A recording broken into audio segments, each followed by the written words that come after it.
Hello? Hello? Are we back? Are we good? Well, that sucked. I'm gonna have to look into that. Apparently, it was not a one off. That is a thing that has happened twice now. Yeah. Let me check. Hold on. I have the event viewer app. When did it happen before? 14th. Okay, so that was on Tuesday. That's really frequently. I'm gonna have to look into that. I might just need to update OBS. I swear this thing is fucking... I don't know. OBS can be very unreliable at times. I don't know what's up with that. I don't know. I don't think it ran out of memory or anything. It might be a visual issue. Cause it crashed VTube Studio and VBridger as well.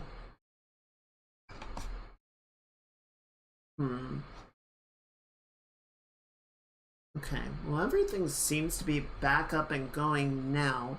What really sucks is the VOD gets split in half, and I don't really have a good way to deal with that because it just treats it as separate streams. It's like, it's not though. But I don't have a way to correct it.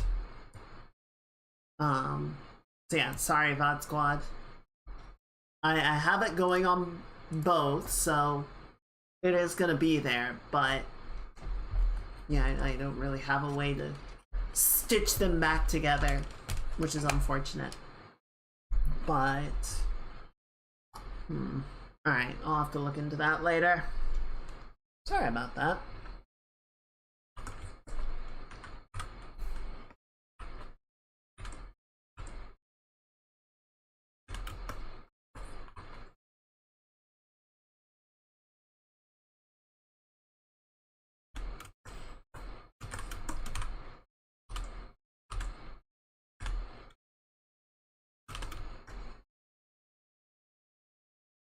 Okay, so that looks a little bit better. Just something more deliberate and controlled on the sparks.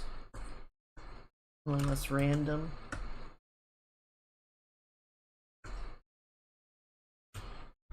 Okay, what else can we do for some nice like surface detailing and whatnot? Oh, actually, before we do that, let's go ahead and set this back the way we had it before. We sort of had a mix going. Good. Alright, that's good balance. Before I forget, there's actually something I wanted to do. One thing that I think might be affecting it. So one of the plugs on my monitor, I think is not very good. And I think it does periodically get jostled and disconnected. It's possible that OBS freaks out when it senses the monitor like get wobbly. It's possible that that's causes the crashes. I don't feel like I did anything to cause it, but who knows? It might have been just the right the right kind of fuckery.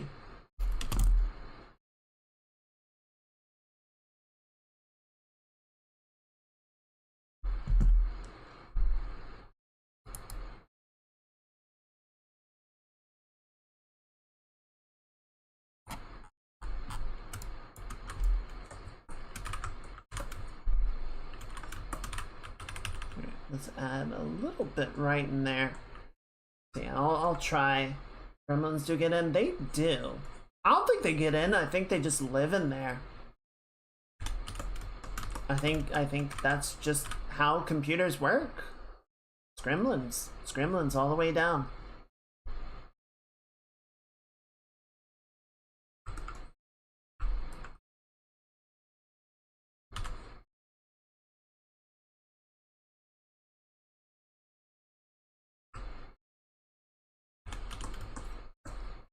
Okay. What was I gonna do? Let me check one more thing. I know we gotta do the stream, but I'm thinking about this now. Okay, so the one on Tuesday happened at like 10:20. Okay, so it's not time-based. Like, it didn't happen at the same time. It just... I don't know. Distributed comm.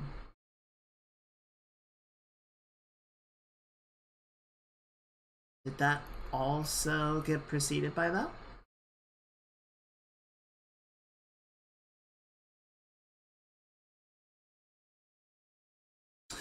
It did. Application specific settings. Permission settings do not grant local activation permission for the comm server application with ID.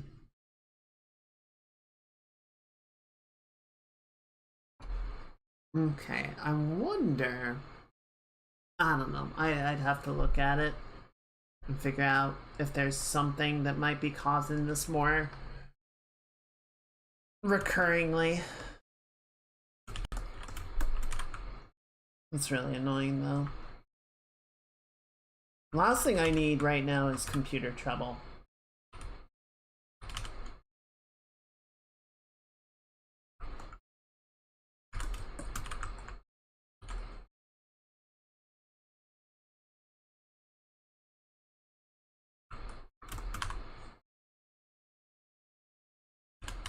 Okay.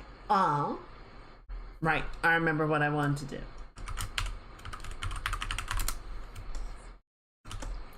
So we're gonna grab some of this. So Boru has a little toggle for his model, and we are going to do a little pass on that as a joke extra.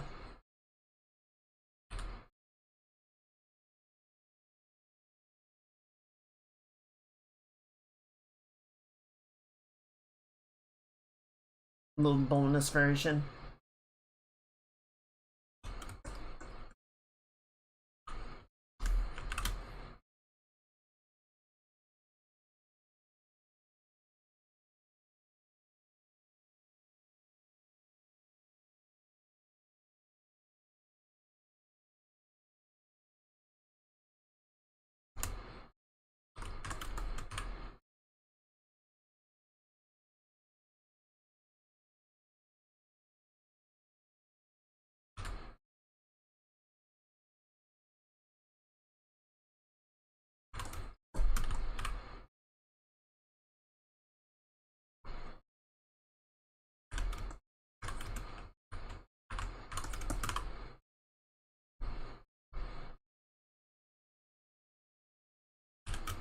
I just want to make sure we remember to do this before we run out of time.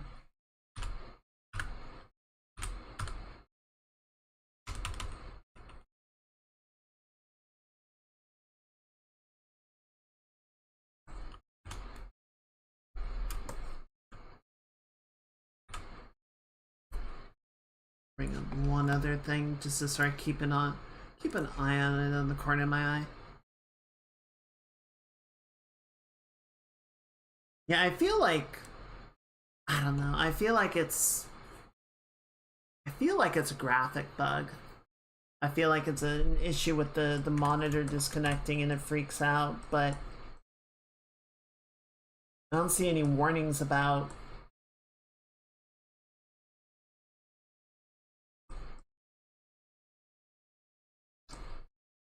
I don't know. I feel like it could be a number of things.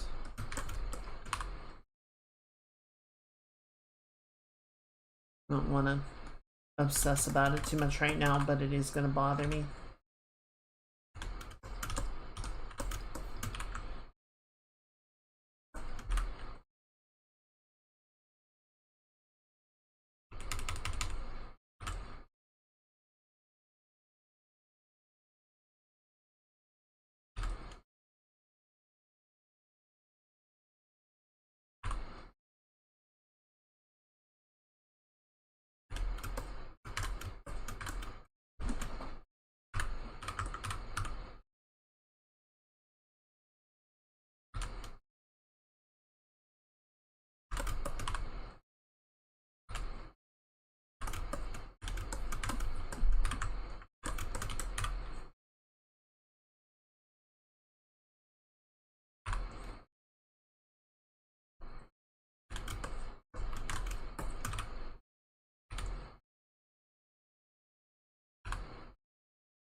Suppose that'll be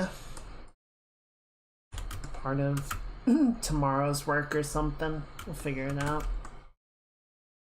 I think I'll also just go ahead and... I think the two things to check in on are if there's some permission that OBS is expecting to have and it gets denied periodically and that upsets it. And also probably just switching around the plugs on the monitor so that it doesn't get jostled anymore. That seems to upset it a lot.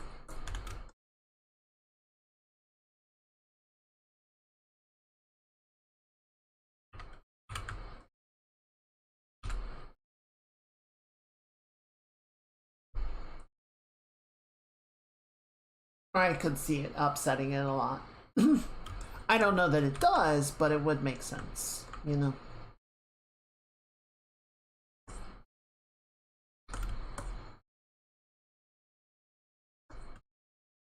Alright, that looks pretty good. Turn that off for now.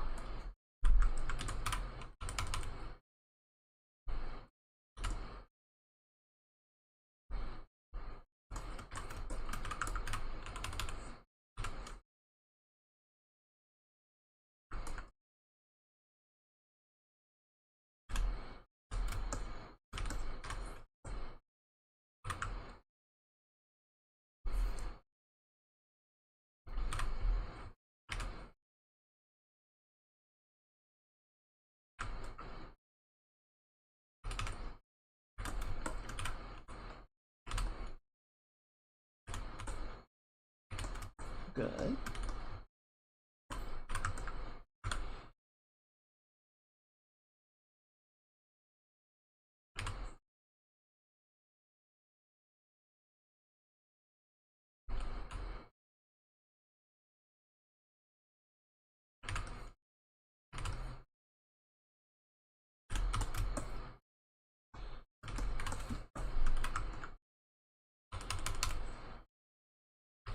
This is going to be a really annoying one to diagnose because if you just go on Google and search for OBS crashing, it's like, okay, you're going to need to be way more specific than that because there's like 5 million reasons OBS can crash.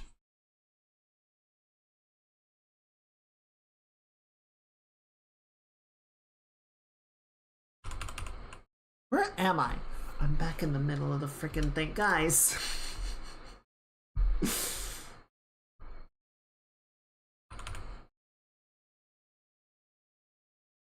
I'm not muted again, am I? No.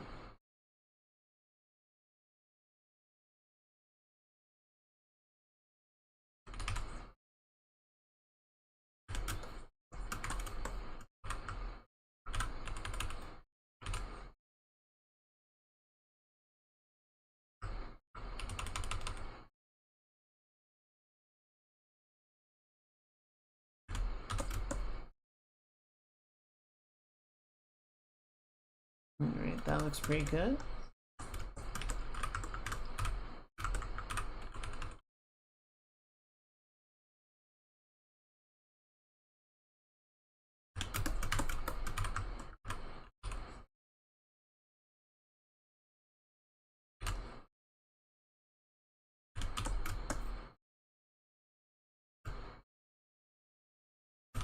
Mora's just pointing like, you did this! This is your fault!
There we go.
Good.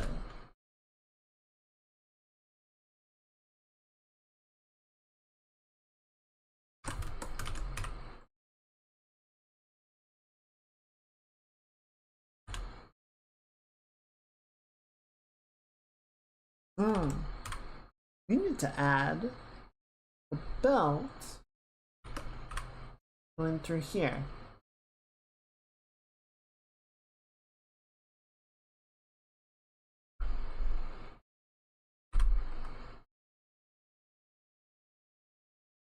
This doesn't really make sense for the bandolier to kind of get up that high and then just stop, right?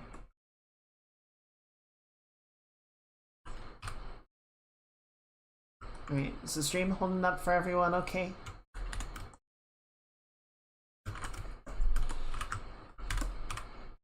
I'm not seeing any more issues on my end, but who knows with these things.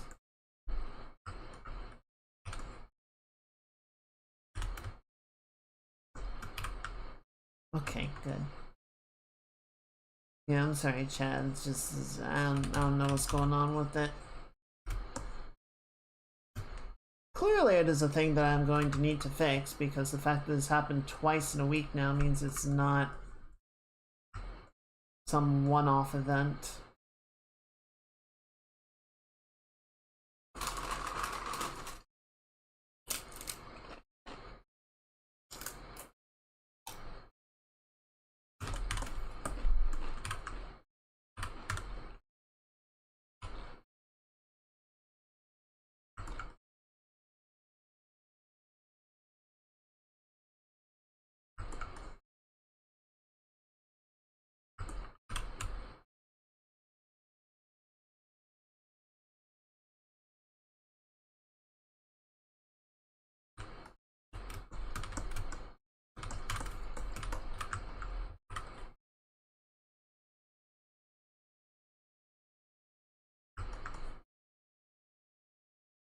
There we go.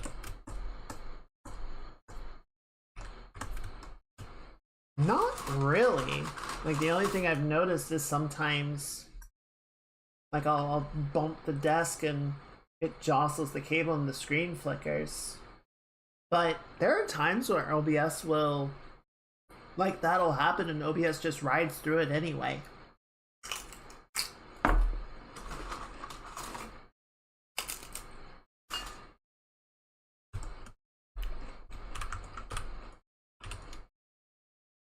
I don't know why it would be the case that sometimes it seems to handle that fine, and sometimes even when it seems like it's not jostled, it still freaks out. Like, that's the most obvious thing that comes to mind, but there could be something internal, software side, that's happening and I don't know about. It could be Windows. Windows could be stupid. It is Windows 11, so that's extremely possible. Probable, even.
Let's see, what else can we do in here?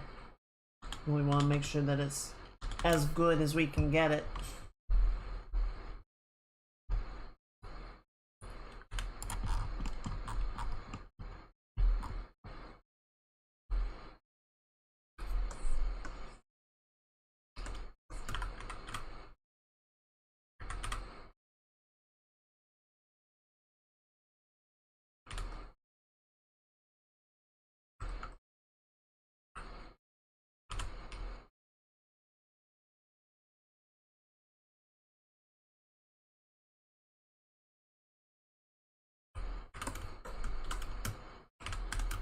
Don't do that.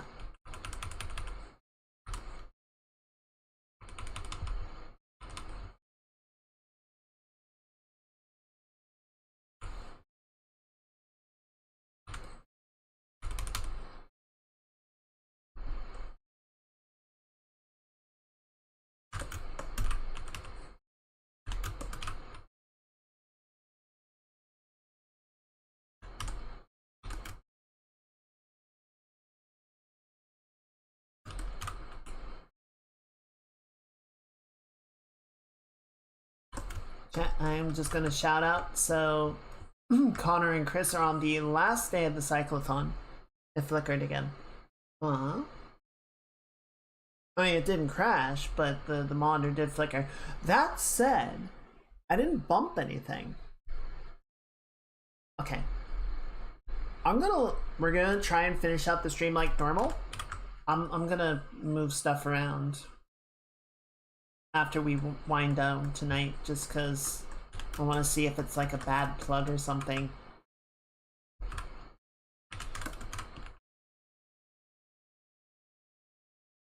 Because it would definitely make sense, you know. I remember at one point I was in Discord with some friends. I was showing them Star Citizen, and I closed Star Citizen before I closed the stream on Discord, and my computer blue screened. Like, it freaked the fuck out that the stream feed was gone before I shut the stream down. So it would not surprise me if OBS is like looking at the monitor, or not looking at the monitor, but you know, looking at the window, and the graphics processor is, you know, rendering the window to a monitor, and then the monitor appears to disappear. And so the computer doesn't really know how to render the window. You know, it hangs for long enough and OBS goes, what the fuck? And then it has a seizure and crashes. So that is my, that's my lead assumption at the moment. But I'll have to investigate it more later, not right now, We're not gonna mess with it right now, because it'll probably just crash OBS again if I do. In any case, chat room, well, I was saying before, so Connor and Chris are on the last day of the cyclothon. They've got about 45 kilometers to go. They're currently leaving Kyoto and are heading for Osaka. So if you are inclined to donate, if you are able to donate, I think it is a very worthwhile cause.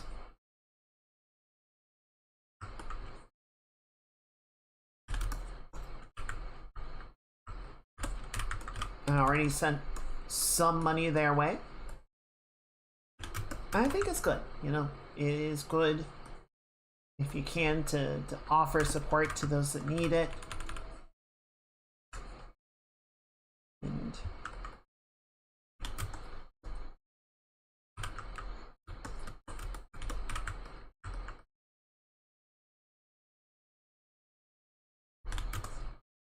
just improve the state of the research in general. The music sounds glitchy. Why does the music sound glitchy? Like, is it still bad?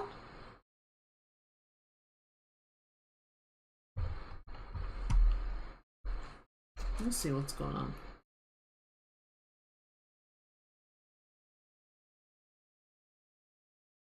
Like, I'm not seeing anything on the audio tracking side of things. It's cutting in and out a lot.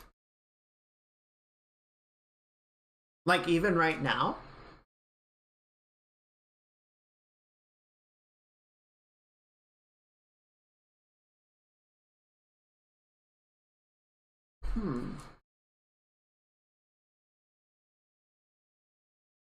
Let me see. Okay, so nothing is reported as happening right now. Check to see. Like, everything says that it's coming through okay.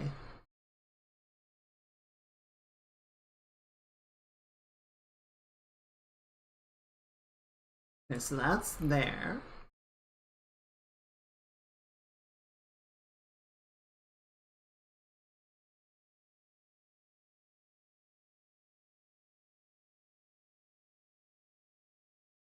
Like, it's still cutting in and out, you say?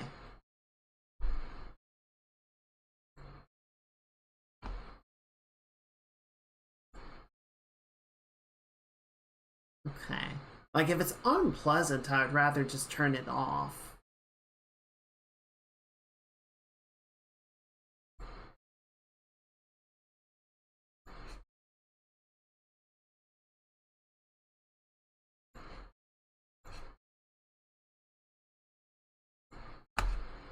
Hmm.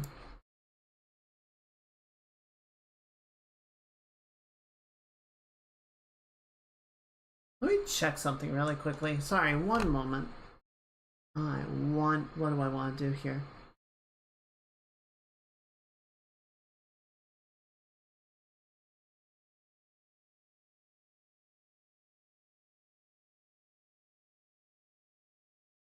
Where is this gonna go to? Oh!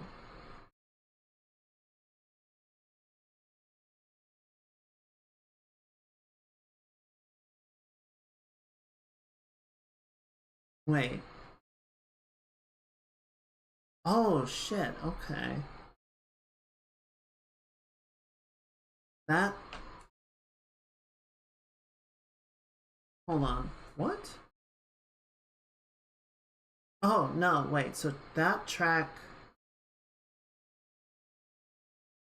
is only picking up me, but then...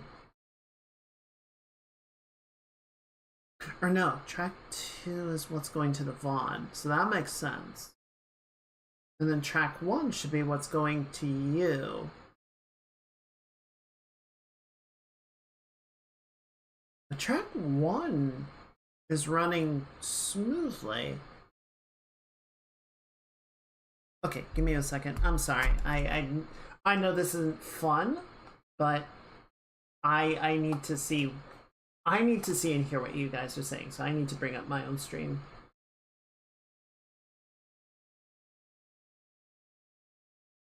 So what are you doing here?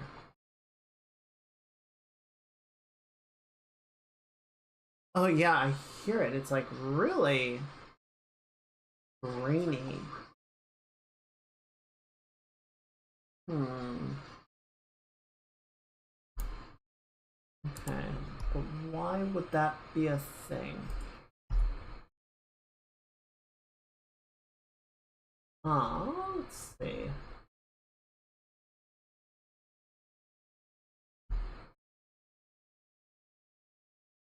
I mean, I have Horizon still open. I don't think that's the cause of it, because I've left it going open. Sorry, I think you're picking up the loop from my phone. Okay, let's try turning that back on and then see if...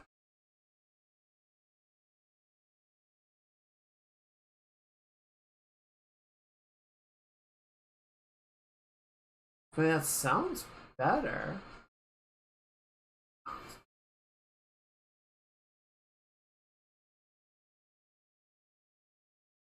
that good for you guys? Sounds better on my end. So maybe the input volume is too high. Okay, here, let me put it down then?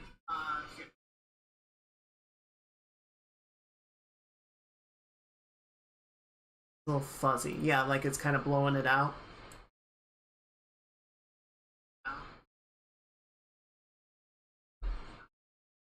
Okay. Yeah, that sounds better now. Okay. Yeah, I wonder. Like, it really doesn't make any sense because the game wouldn't have been putting any audio out to mess with it, but maybe it was just kind of reading both values? Or, like, maybe something on my computer's end was getting confused having the game in the background, even though the audio channel wasn't. I don't know.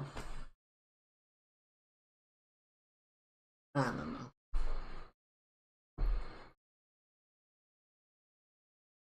The demon boxes are angry. What do you want? But thank you for letting me know. Would not have wanted to go through the rest of the stream with a bunch of scuff audio.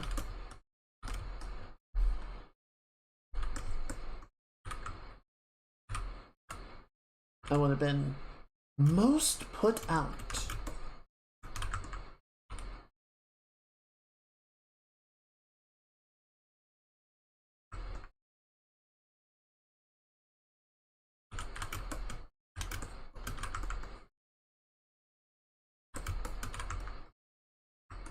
Yeah, I left the game open because I wanted to go in later and do all the like skill up stuff, the management side after the stream. But I can do it later. Or I can just open the game back up.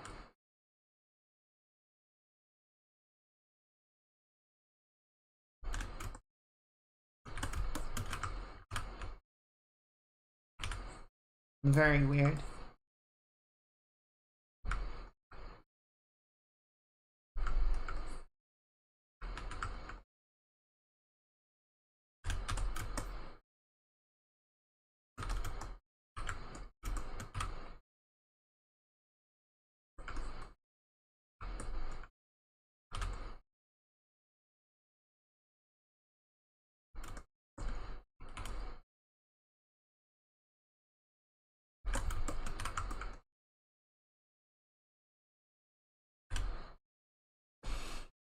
Well, I'll be sure, excuse me, I'll be sure to shut the game down fully from now on just to make sure it doesn't cause any audio glitches, because I guess that's a thing that can happen. I don't get why, but sure.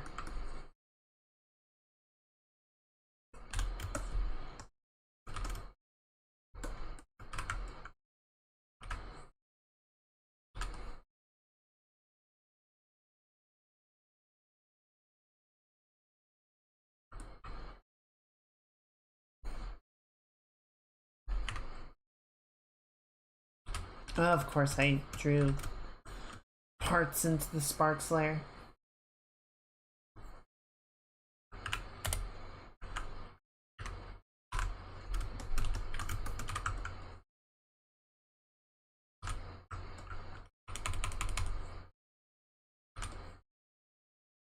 Then tilted.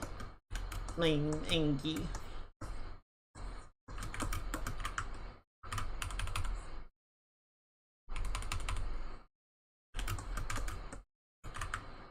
It's alright.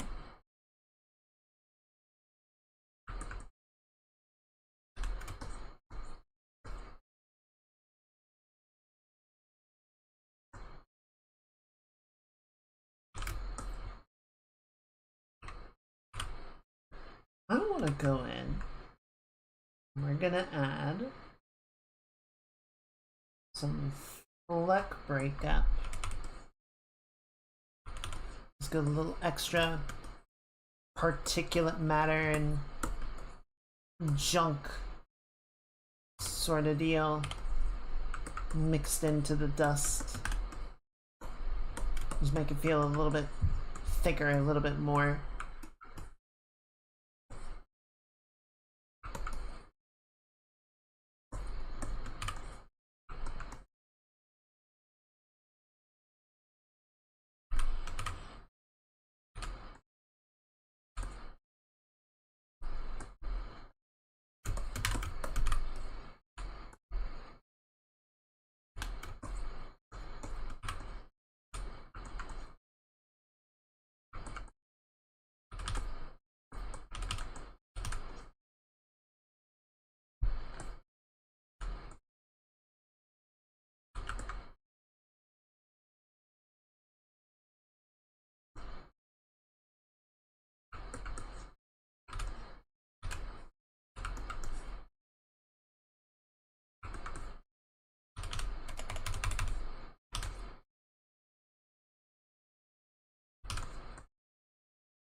Alright, is it still holding up okay? I'm sorry, I'm paranoid and anxious now.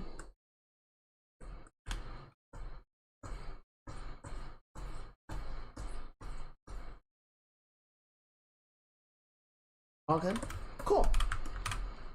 Excellent, thank you. I'm trying to put on a good show. And then the computer's like, what if no? What if I crash? What if I give you glitches? What if I just scuff myself half to death? I'm like, please don't. And it's just like, I'm gonna.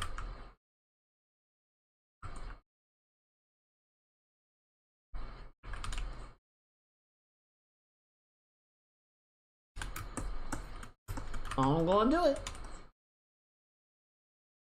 There we go.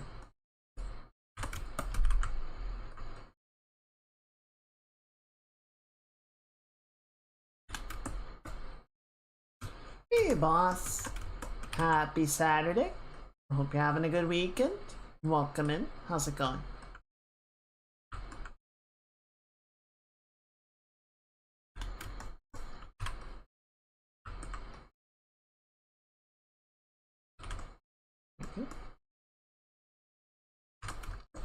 It's going okay. We're getting past some stuff.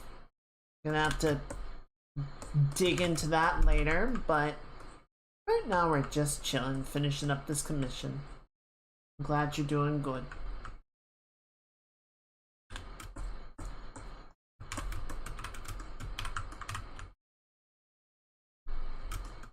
Should be in a pretty good spot. I'm just sort of putting some nice finishing touches on it in general. I like the overall vibe.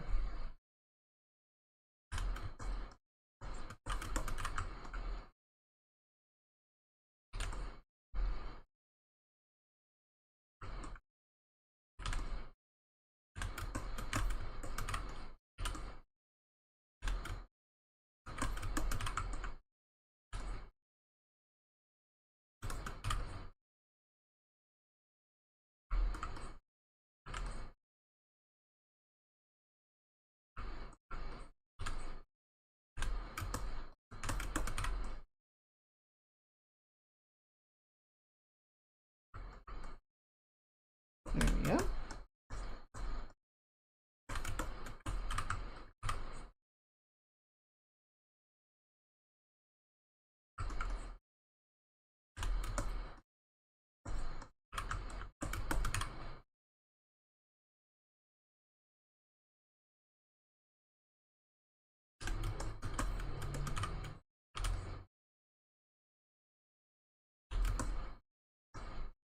Yeah, that looks good. I like that. Alright. And then just hold this up a little bit.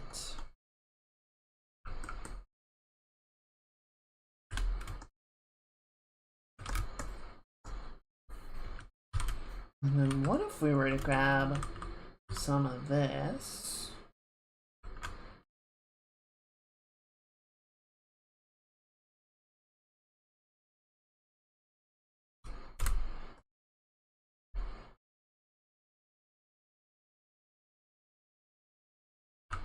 That's kind of fun.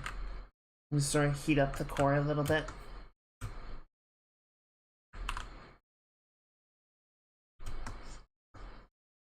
And then in the background,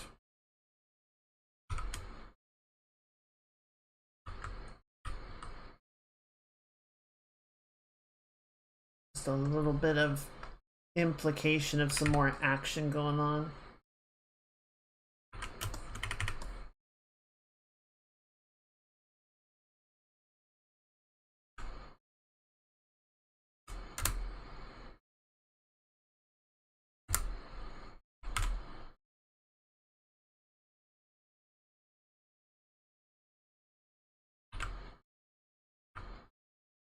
Yeah, that looks pretty good.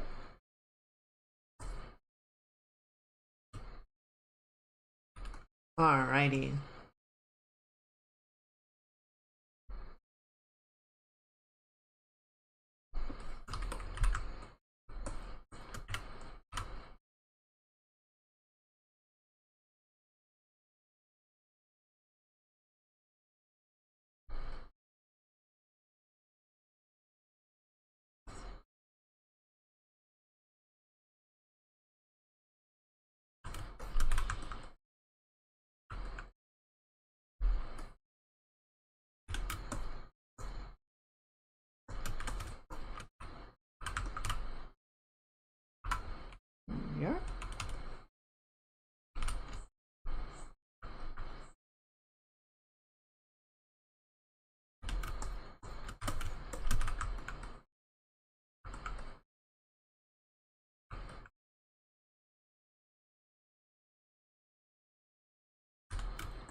Good.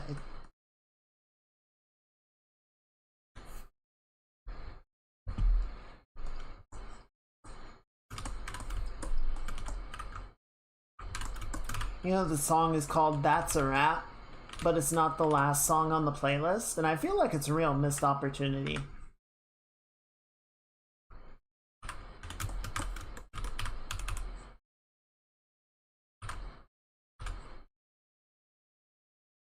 Just double check something. Okay, that looks fine.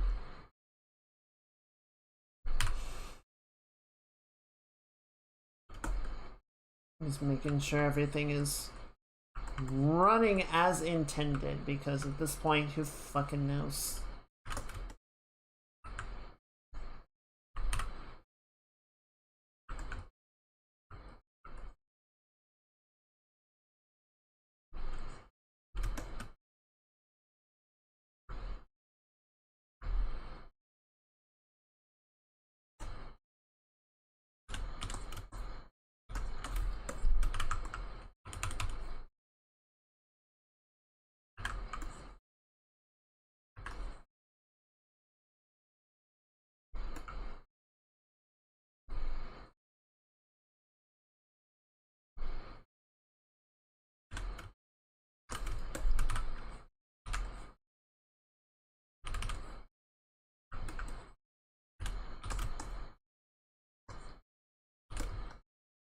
There we go.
There we are.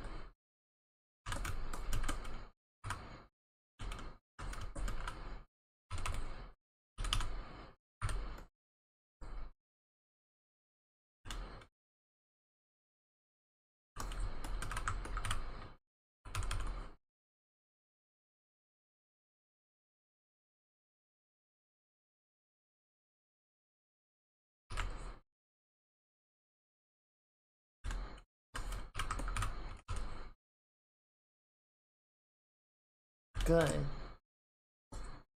I like that. Alright. Oh, what else can we do here?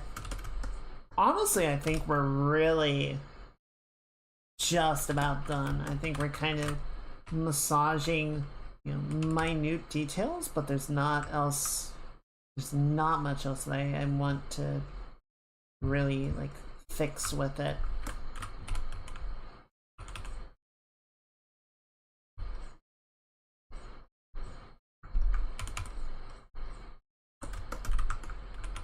Really should have saved that crash log.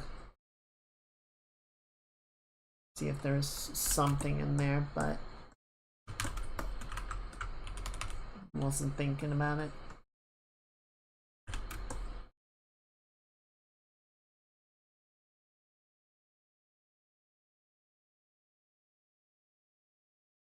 Alright, yeah, that looks good. That looks good.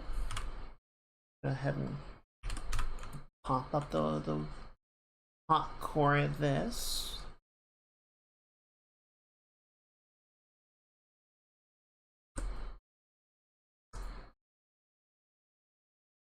That looks good.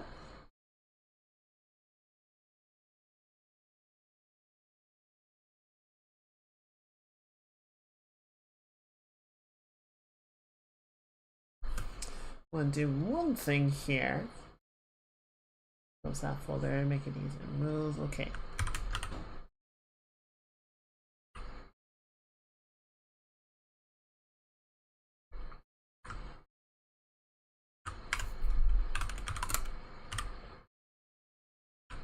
We'll come in here and we'll sort of darken it on this side and lighten it on this side just to sort of help the tank stand out more distinctly.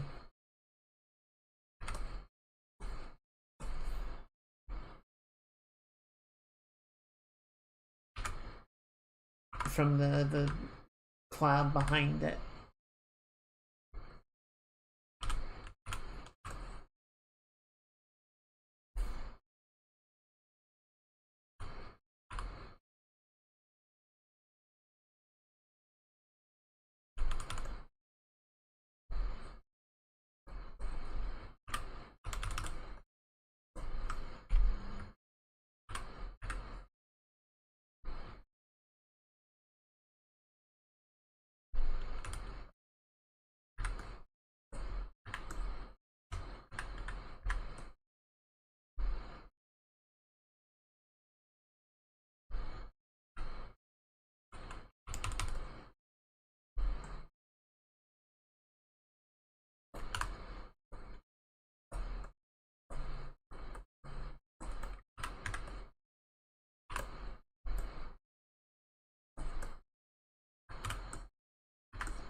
Just to make it a little bit, read a little bit more clearly, right?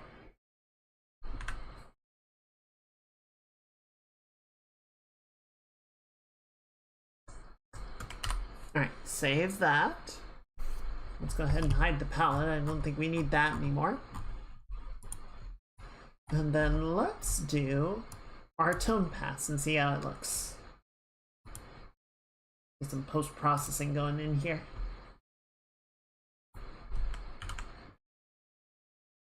Nope, not that one, not that one. This one. Alright, so yeah, value read is already looking really solid. I dig where that's at.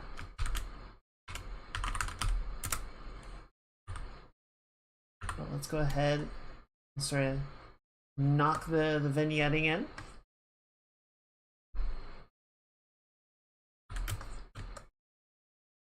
Like so.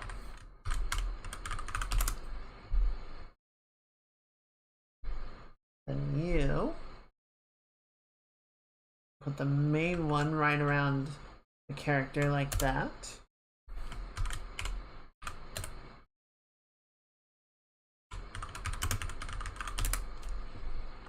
Put a secondary one right on the barrel like that.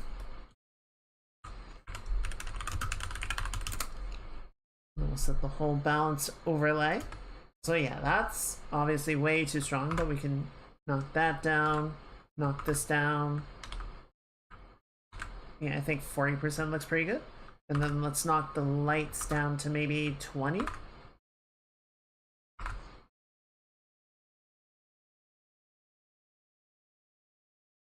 And then maybe knock the whole thing down to like 80%.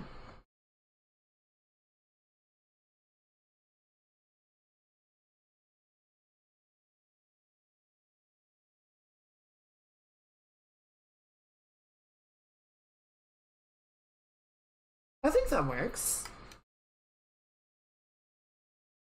Yeah, I like that.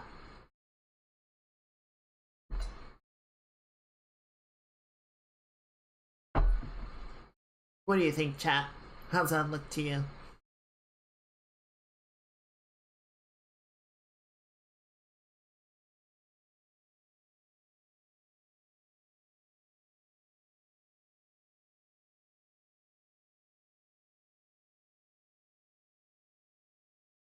Fantastic. Cool. I'm glad you like it. Alright. Let me go ahead. So what we'll do is I'm gonna go ahead and sign this and we'll send it over to Boru. See if he has any last minute things that he wants to see. Requests, revisions, etc. If not, then we can go ahead and deliver the full version tonight. But while we wait for that feedback, we can shift gears over to the Star Wars Day.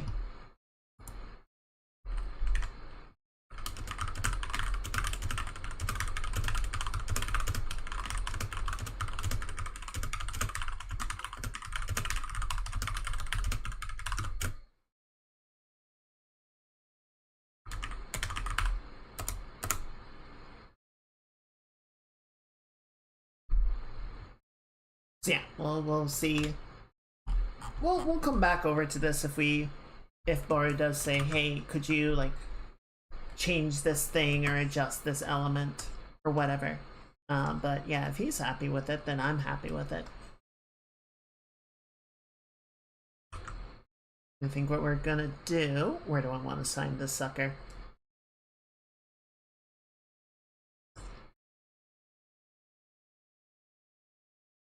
I think we'll put it right along the barrel here.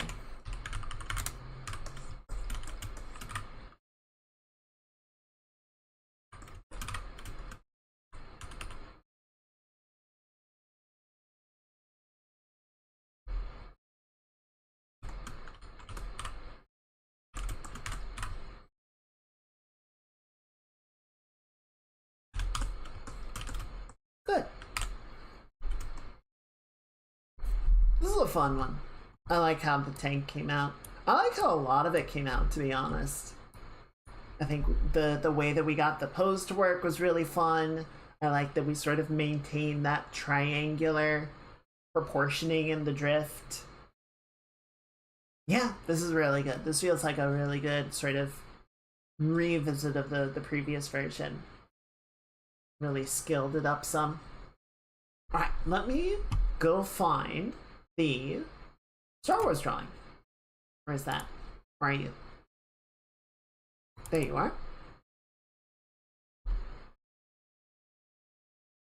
And then we can shift gears on my inspiration board. No, it's not on my inspiration board. It's back on the Star Wars Day board. There you are. All right. So yeah, I think we got a pretty good spot on the concept here. So yeah, I'm not gonna like spend a bunch of time trying to refine all the little bits and pieces of, you know, the hard surface, the tech greeblies and whatnot, because you can see, like with the tank, you know, if we go back to here, actually it'll be easier to just grab the rough that we sent to Boru back when I did the sketch. Right, so that was the sketch. That was as far as we got, like building out the details of the tank. It was mostly just sort of concerned with like, is everything proportioned, right? And beyond that, it's like, well, we'll get all the actual sort of hard surface techie bits built into it later. So yeah, as long as we're sort of completing that level, which I think we are, I think that's looking all right. Yeah, let's just go from there. Now what I do need to do really quickly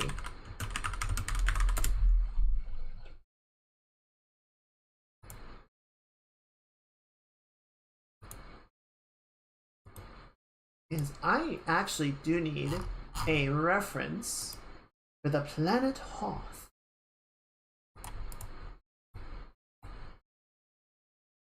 I'm just gonna drop that onto my pure ref board.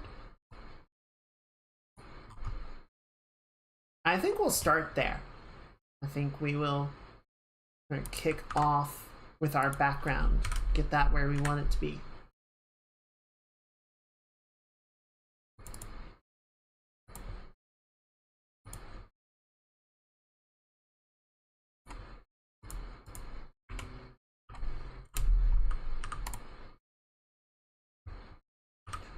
And then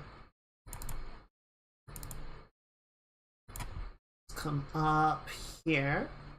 I'm gonna grab this sort of deep blue. Actually, no, let's grab like a mid-tone. There you go, that should work. I'm just gonna, yeah. Clip Studio has like, I guess Photoshop has a max brush size as well.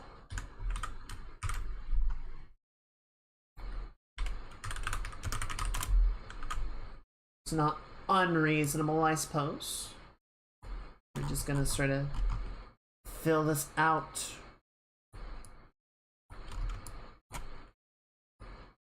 Get the more or less correct positioning, right?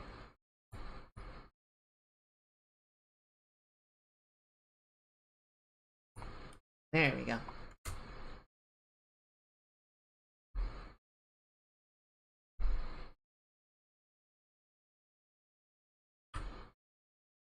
And then I just need to keep Discord up so I can check for any notes.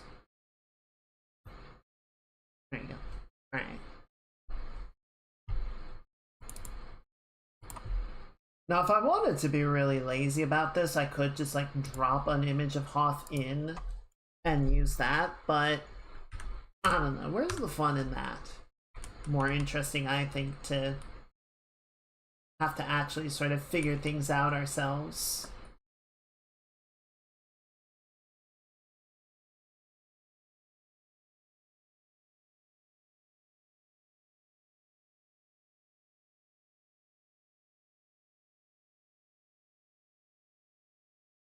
So here's a bit of a science question. In Elite Dangerous, there are a number of different worlds that you can find.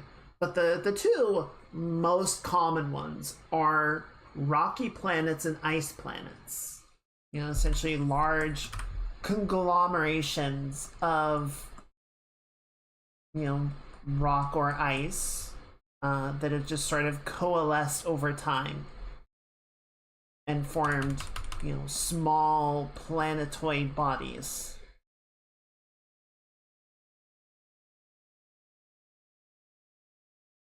I feel like I should have checked more carefully when I was doing exploration in Elite, because I'm curious how much like an ice world is still going to contain rock and metal. Like, sure, the surface is going to be covered in ice of some form, but it seems unlikely to me that it would be like ice all the way down, right? At some point, I feel like it would give way to heavier elements. But maybe it is. Maybe it is predominantly ice. Though my recollection is that sort of the way the Stellar Forge developed the galaxy for Elite, you know, ice worlds can only kind of exist up to a certain size, because past that threshold, the mass gets too great for the ice sort of to sustain itself, or, you know, the temperatures start to rise too much. I don't really know. Yeah, I feel like something in Elite does say what the approximate composition of the planet is, at least if you scan it more in depth, right? If you actually go out with the probes and do the scanning minigame. Whereas if you just like honk, you know, do the long distance scanning, it might not tell you that carefully. And we might just not know, right? There's a mission going to Europa right now with the goal of better understanding Europa's composition and what's actually underneath the ice layer that we see at the surface. There might just not be enough information yet to really say, yeah, this is how ice worlds work. And yeah, Europa's a moon, but it's not a small body. Like, it's definitely not the biggest. It's not comparable to a full-on planet, but it's also, you know, nothing to sneeze at. That said, Hoth is like a full-size planet with an atmosphere, so it, you know, it's a different sort of situation. But I feel like there's points of comparison, and Europa, of course, is the closest thing that we have to a Hoth world. A Hoth-like body. I guess there's Enceladus, but Enceladus is much, much smaller.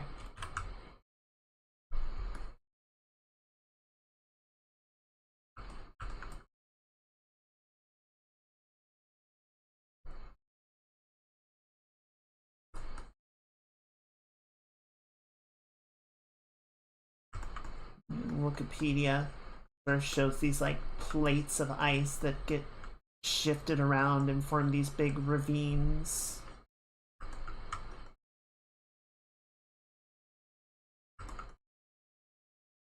I hope we get a proper ice world in Star Citizen at some point.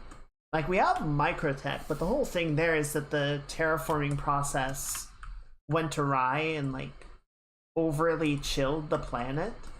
So it's definitely cold and it's like covered in snow everywhere except for the equatorial band. But it's not an ice world, you know?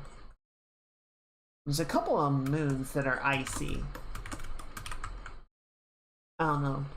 Maybe if they just make the moons more interesting. I feel like aside from Daymar, there's just not that much going on out there that's worth talking about.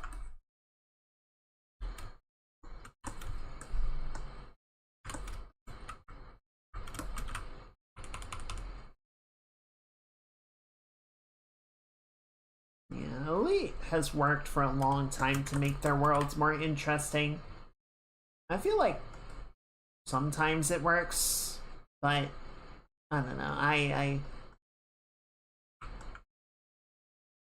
guess part of the problem is I would have a hard time saying this is what I want from ground content, on-foot content in Elite. It's like, what would make it better? What would make it good? And I go, ah.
I was watching a video the other day talking about Europa, or not Europa, Venus.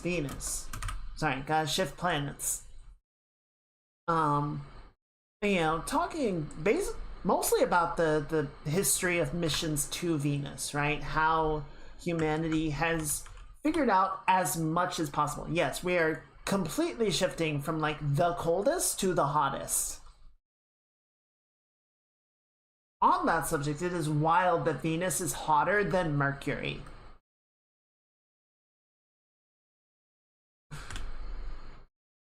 It's a song of ice and fire, and we sit right in the middle going, holy shit. Damn, bitch, you live like this? And Venus goes, no, nothing lives here.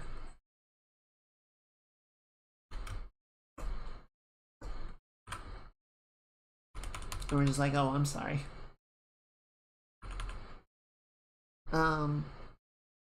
But yeah, so you had the Venera missions decades ago, and the pioneers that sort of had So the Veneers actually landed, if memory serves, and then the Pioneers just did orbits and were able to scan the surface using radar.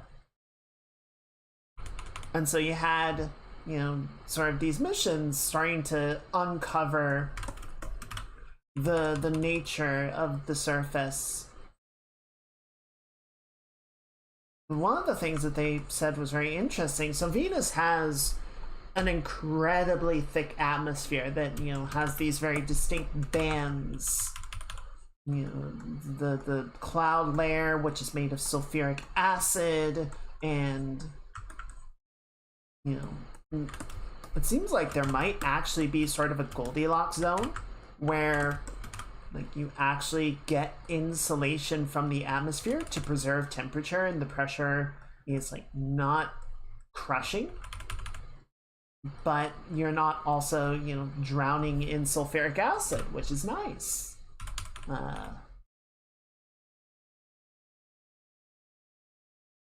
But then you get down to the surface and you're like, okay, so this is just going to be like an absolute hellscape, right? There's going to be nothing down here. It's just like acid rain and superheated air and suffering. And yes, but actually no. Was one of the things that they expected is like, okay, so you're gonna get down here in the atmosphere, it's just gonna be like so thick and full of everything that you're not gonna be able to see. And the probe starts sending photos back. It's like, no, it's surprisingly clear. Like, the atmosphere is so thick, the sulfuric acid just kind of stays up in its layer. It doesn't come back to the surface, it evaporates before it gets there. So there's actually like no acid rain at the surface, which is wild. That said, the air is under so much pressure that it behaves almost more like a liquid than a gas, which is like, okay, so it's still hell.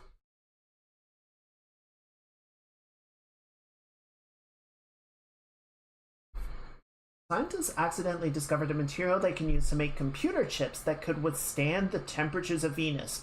By accident! That's cool.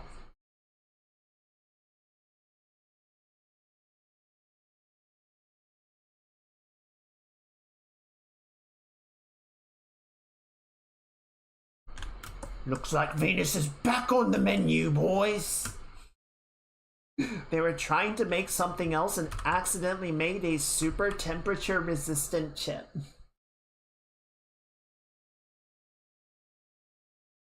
I'll take it.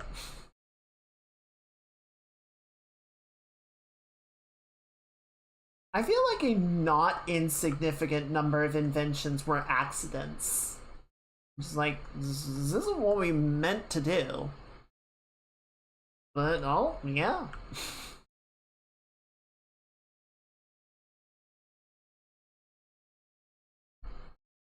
This is good too. I feel like I should have started with the gradient and then gone in for the crevices, but it's too late for that now.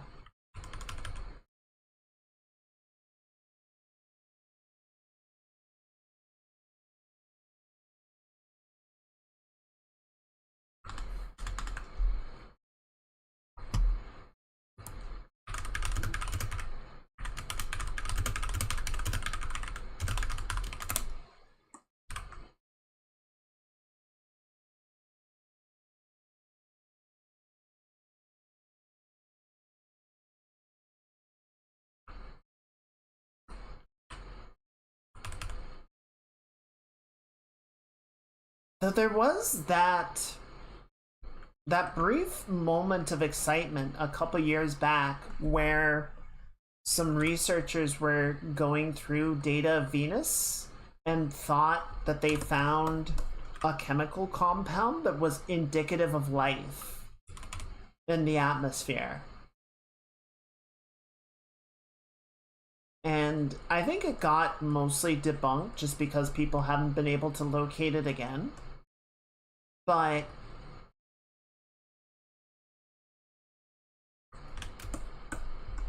I don't know, man. Extremophiles are kind of crazy.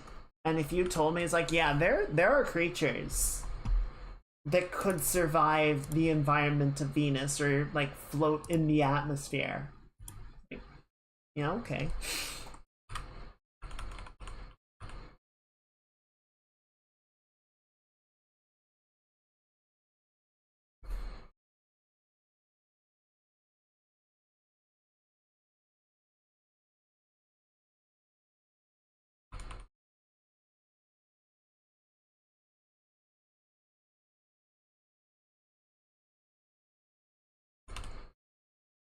Trying to make this sort of predominant chasm that runs around the equatorial band.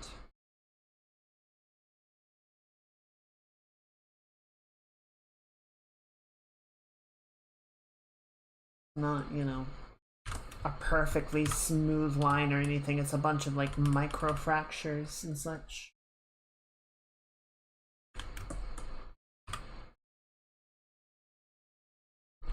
Drawing planets is fun. I should do this more.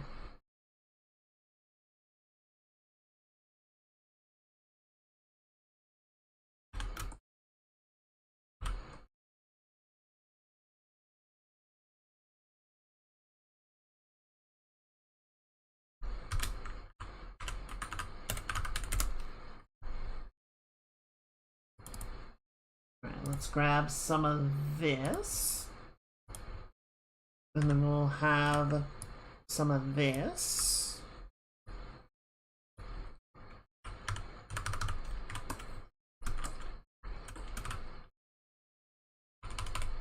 And a little bit of a atmospheric termination shock coming around.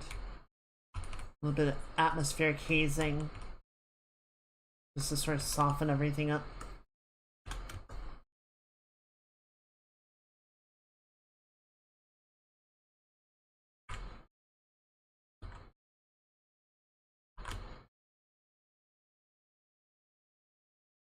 And there's that little bit of... Oh, that reminds me. Chat, you remember I was talking the other day about the sodium, the sodium lens that they used for Mary Poppins, right? They had to figure out how to like separate the character onto a separate film reel, so they used a sodium lens and then like, or they used a sodium light and passed it through a prism to capture only the correct band of light. And then they lost it. They lost the camera that was capable of doing it. So like they've never made another one. So one of the Hank Green was talking about this. Hank Green? I think it was Hank Green was talking about this. One of the photos out of Artemis of the Earth. It's a beautiful photo. You got the sun behind the Earth, and you can see the auroras hitting both of the poles, and then you have this like grainy halo that sort of wraps around, wraps around the entire planet. And that is the sodium band, where ionized sodium just sits in the upper atmosphere. Like it just gets blasted apart by solar radiation and gets ionized and just floats up there. So apparently, what astronomers have figured out how to do is create artificial stars for measurement purposes. They will shine a laser at exactly the right wavelength to react with the sodium in the high atmosphere. And the sodium will reflect that light and make it appear like a star. but because it's in the atmosphere, they're able to use the way that that pinpoint distorts and ripples and, you know, picks up atmospheric interference as the what do you say, like the baseline. You know how, you know, like if you need to measure something in a container on a scale, you'll put the container on the scale and zero it out before you put the thing in. It's the same sort of idea of like, okay, this is the amount of atmospheric distortion that we're getting in this particular region. So we have that value coming off of our sodium star, and we'll just zero that out on all the other stars that we're observing in this take.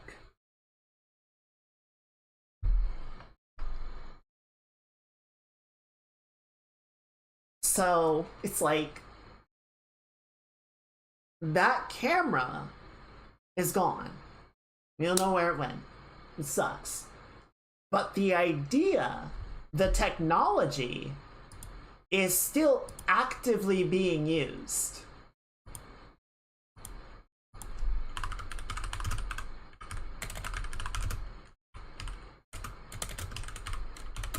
Which I love that he was talking about, and I'm like, wait, I know about that. I know about that from this thing.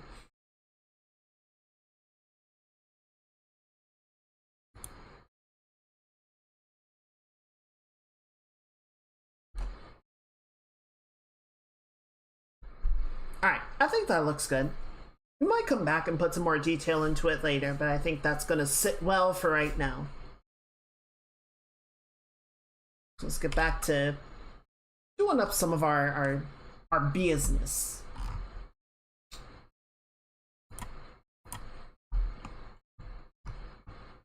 I sent Boro a message letting him know that this was not the final size of the image.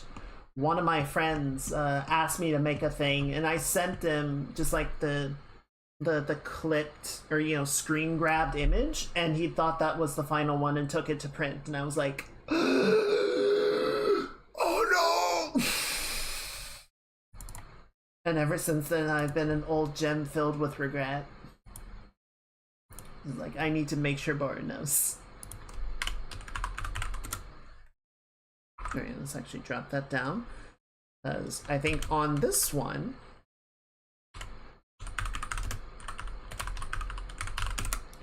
we are not going to really use the line work at all in the finalized version. I think we're just going to end up getting rid of it.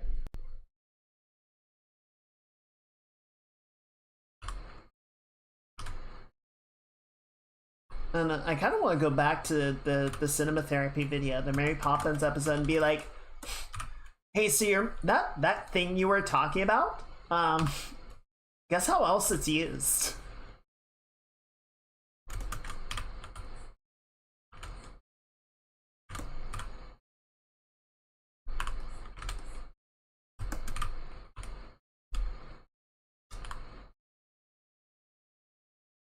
I feel like they get a kick out of it.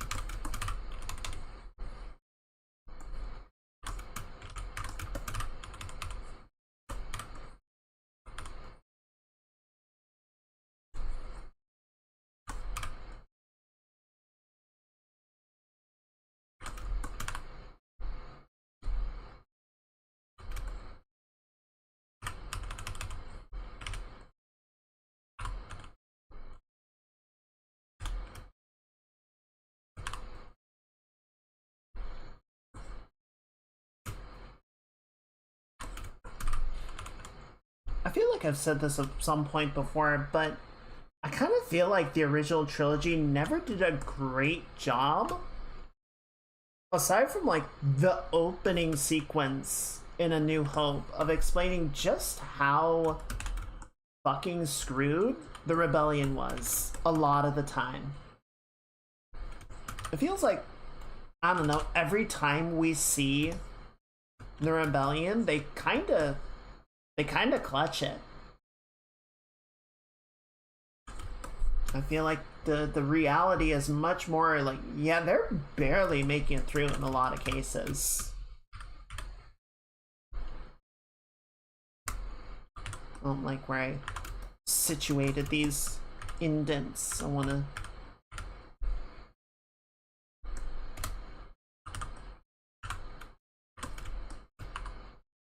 move them up a little bit.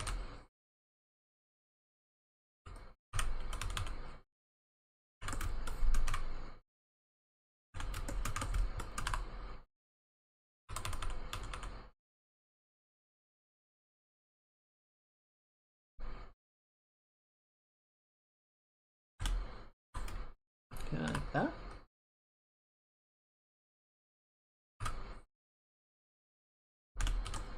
Yeah.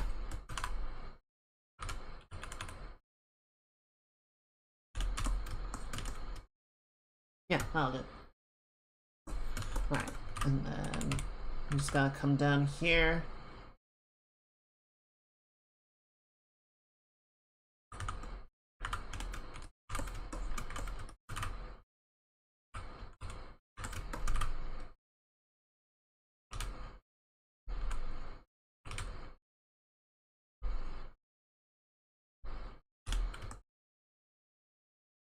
Yeah, that'll do.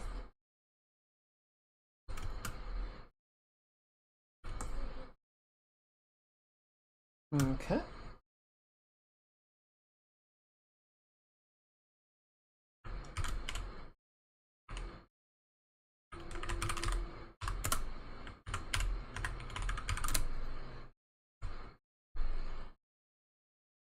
Just while we're actually no, let's go ahead and grab the right color for this.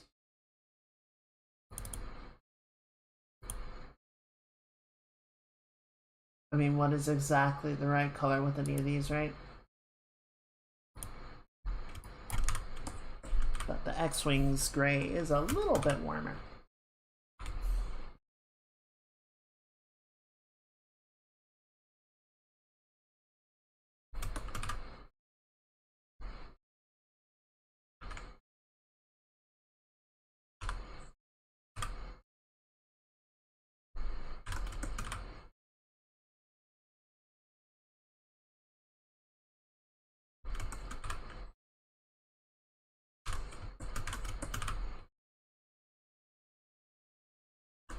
The Cyclothon is up to almost up to $1.2 million.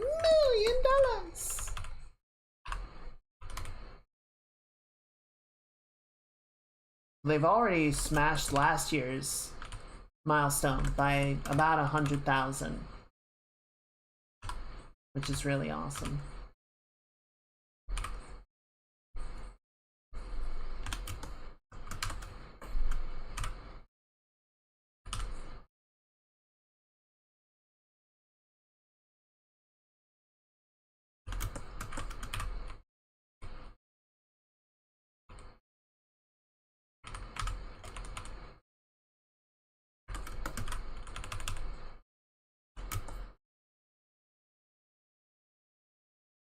Alright, that looks pretty good.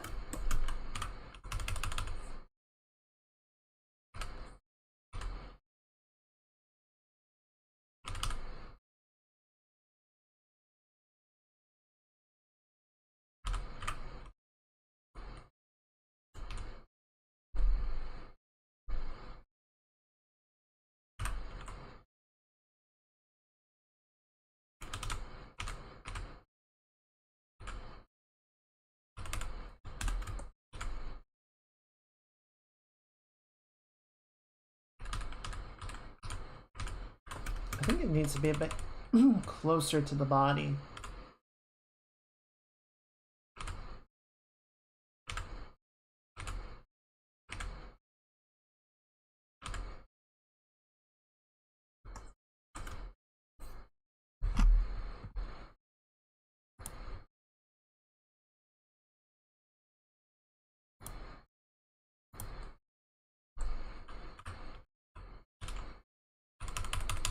Yeah. Once I actually start building out more of the shape. Adding in more details, I think it'll start to make more sense. So I'm not going to overly stress it right now.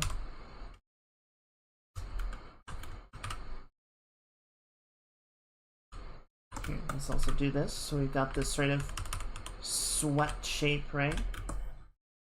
That looks about right. Fill this in like so.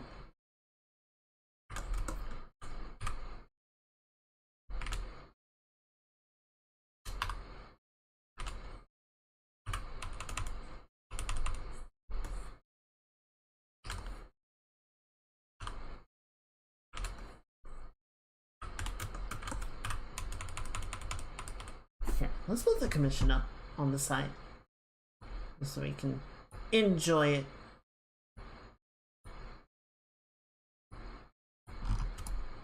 There we go. Oh no, don't shoot down the X-Wing! They're the good guys!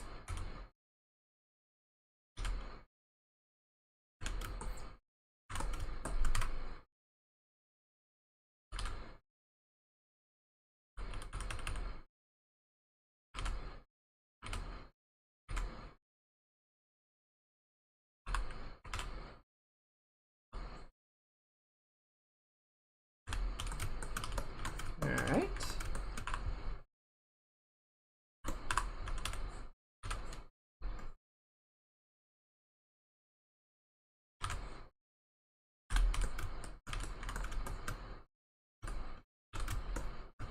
Good. Alright, and then we need the guns on top of the wing. There was one part of the X-Wing that I thought was always kind of weird looking. It was the guns. These long ski pole motherfuckers. I think they actually are ski poles.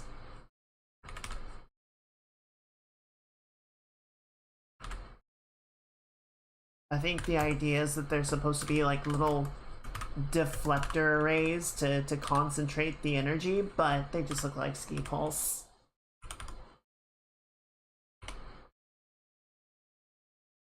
Like, yeah, that's fine.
I've seen the meme going around a few times.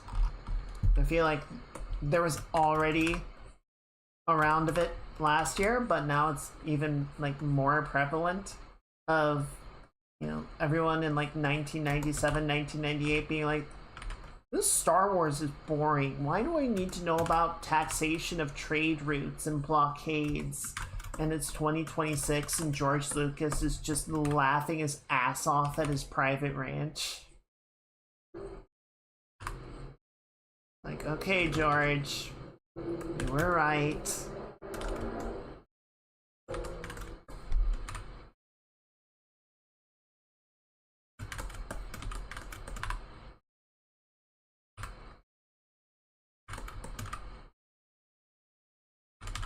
We didn't listen.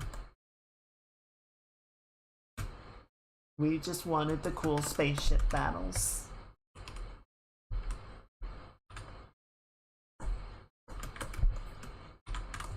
Didn't think there was gonna be a fucking test about it.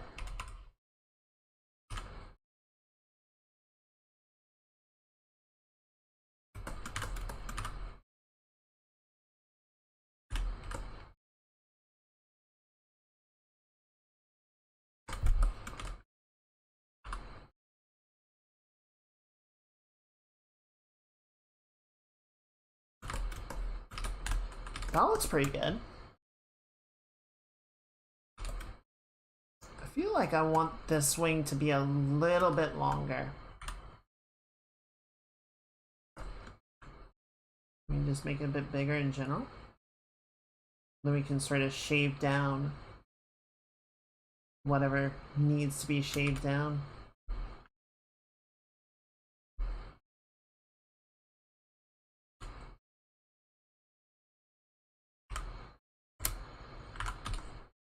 Yeah, it feels a bit better. Alright, cool. Let's leave it there for now. And we'll refine the shape as we gotta.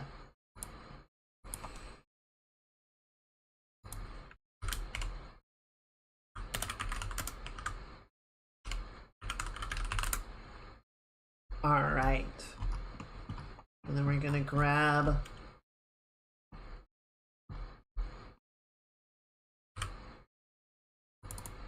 this color.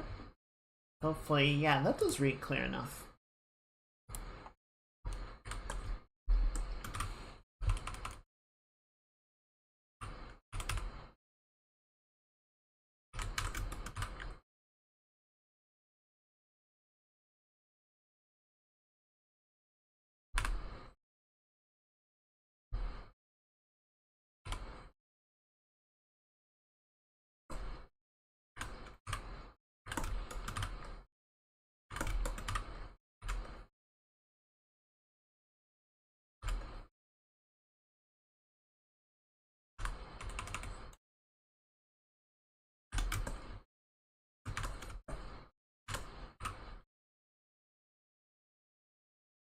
We got the engine blocks on the back here.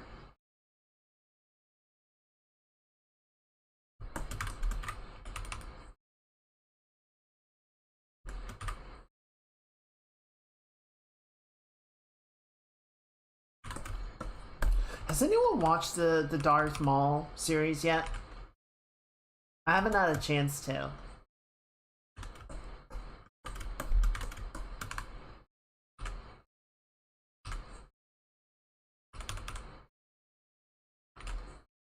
Okay. Yeah, I'm curious about it. I never watched that. I think it was Outlaws. The one with Cad Bane and Asajj Ventress. Never watched that. I don't feel like any of the TV series or any of the cartoons have been bad, so I'm not really worried about them being, you know. I feel like at worst it's gonna be kind of meh, but it's like I did watch the first episode of Witch Hat Atelier, which I quite enjoyed. It was some very classic feeling fantasy. It was a lot of fun. I just enjoyed the the whimsy and the magic. It was very cool. And I mean this in the most affectionate, positive sort of way. It felt a lot like I almost want to say a discount Ghibli production, but I guess a better way to put it is if Ghibli had to make an entire series instead of a single movie. But a lot of the animation style and the whimsy feels very of a type to a Ghibli movie. Of like Howl's Moving Castle or Kiki's Delivery Service. So I am definitely looking forward to watching the rest of that.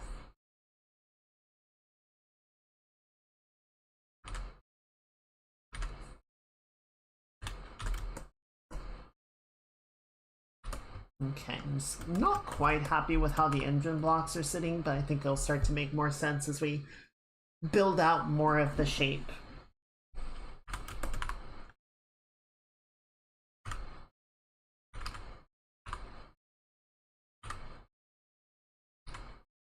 Have the secondary block down there.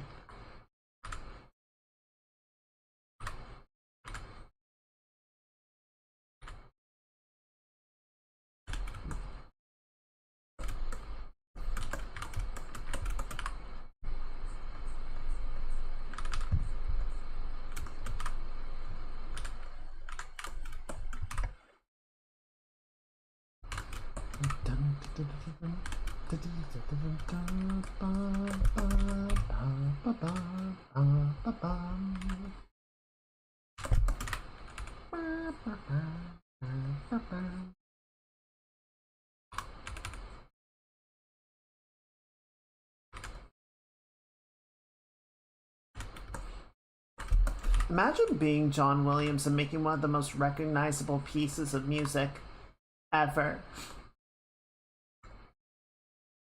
Scratch that, making multiple most recognizable pieces of music ever.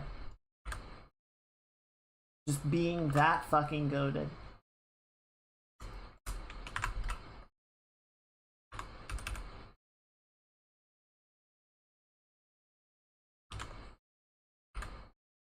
I don't think I actually wanted to make this bigger. I just wanted to put it higher up. That looks good.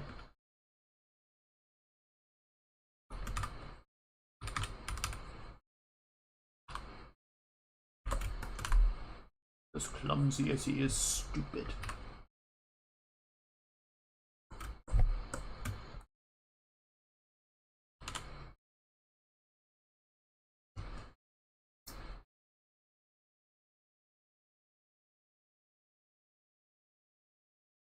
Alright, I think that looks pretty good.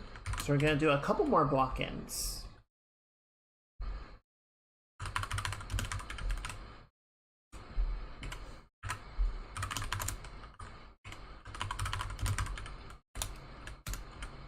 As we have, if we bring the sketch back up,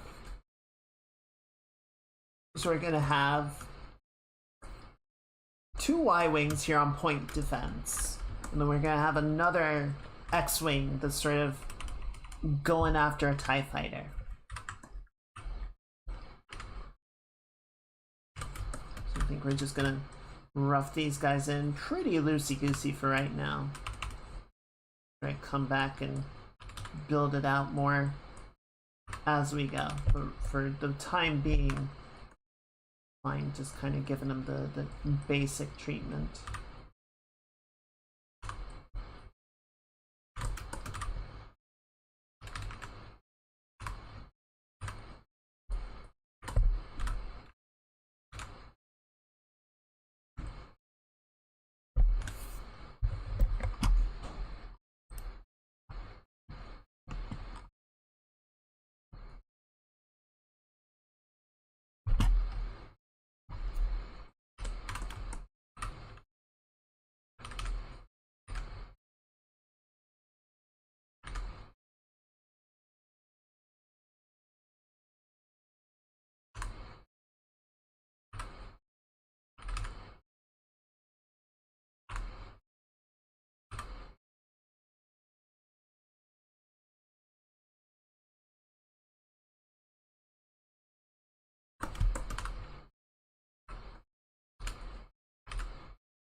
Could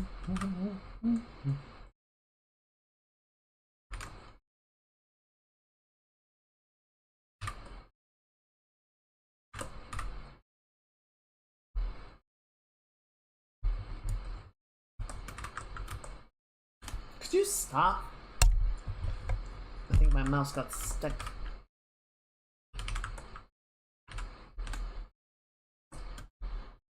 Oh, I'm on the wrong layer. I've been on the wrong layer this whole fucking time. God damn it. Well, it's a good thing I didn't need that sketch anyway.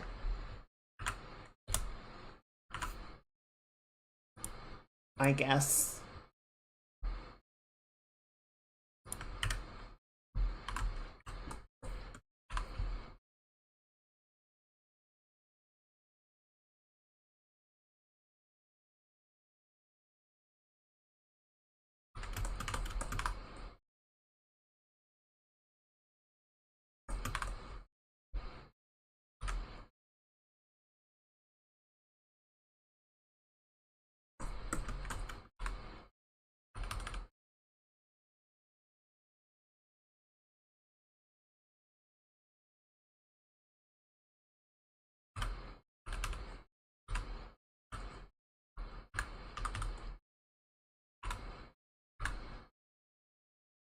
Wait, what'd you do? Oh. No? What are you doing? Oh, I see what you did. Oh no, okay, okay. That's alright, we can fix it.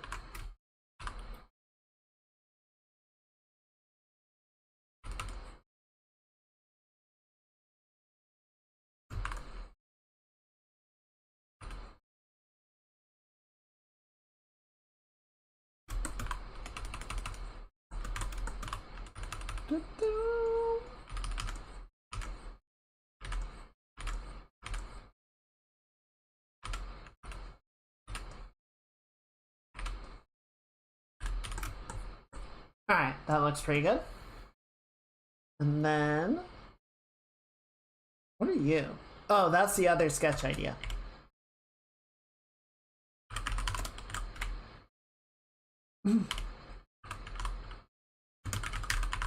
Alright, we actually need to go back because I forgot to roughen the Y-wings.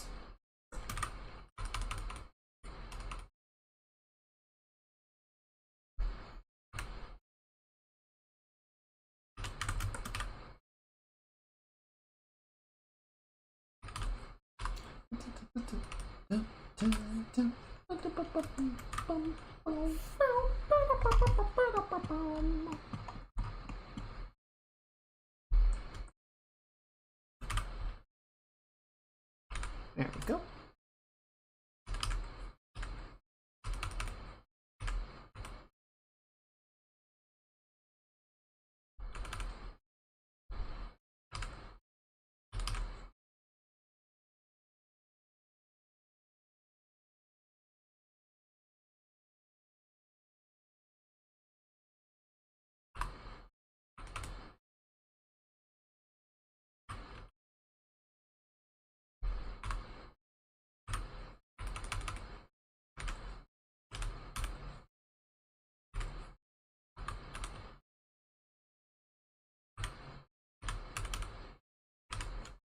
You know, I kind of have to wonder. So the original Star Wars was a Hail Mary, right? That was just them, like, we have this idea, we're gonna make it, we're gonna do the best we can with it, and hopefully it works. And thankfully it did.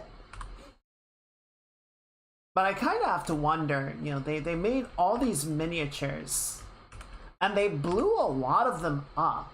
Like, they're gone, you know, because they had to destroy them for the explosion shots and everything. And I kind of have to wonder, you know, they get to Empire Strikes Back, and it's like, okay, who remembers how to make these? What did they look like?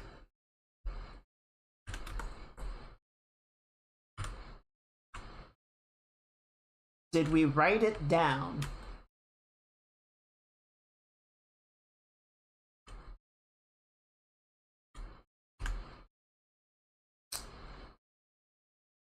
I don't like the angle on this. But we might be able to fudge it.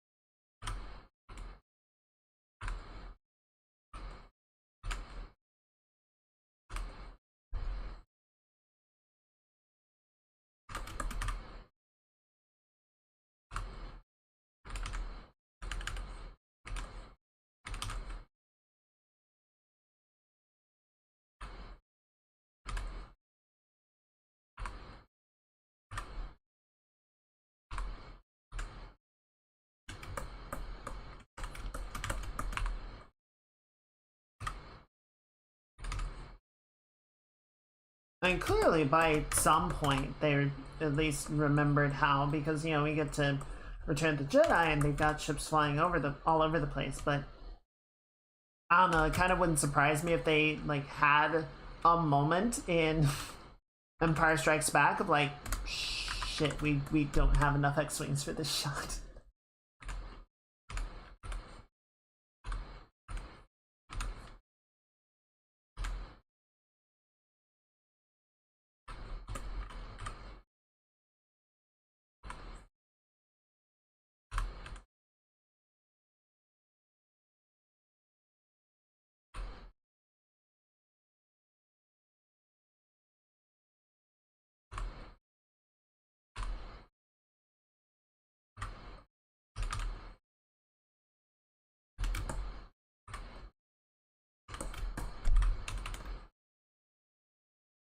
Okay, that feels better.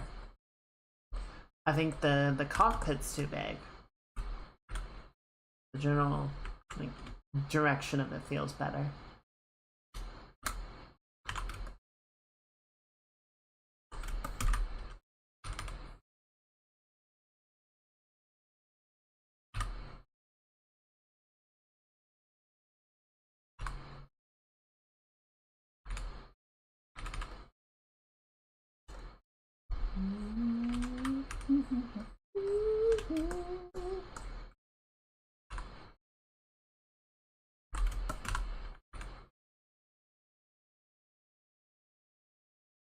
Okay, good. And then we need this one. It's gonna be a little bit, I say easier. I don't know if that's true.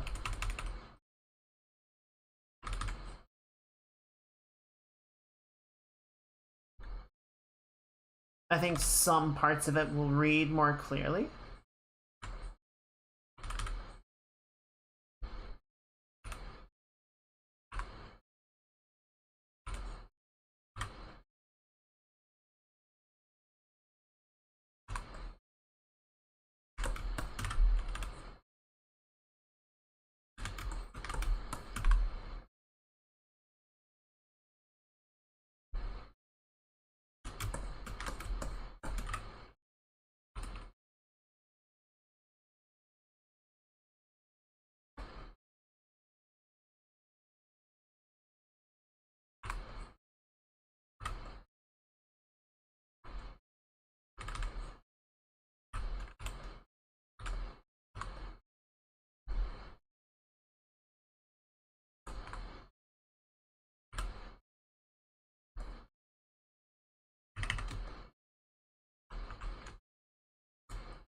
There we go.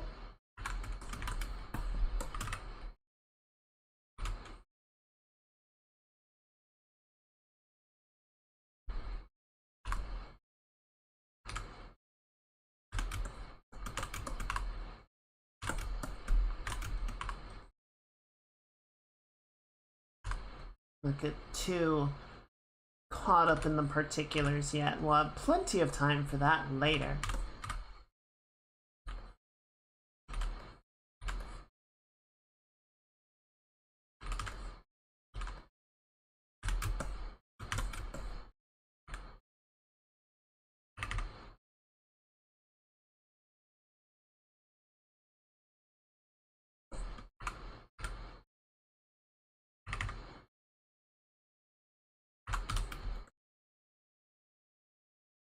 Good. Alright, I like the shape of it. I'm gonna rotate it down a little bit. And then I just want to size it up to give a better, like, general sort of difference in perspective. Or difference in spatial placement, you know? Yeah, like that. Good.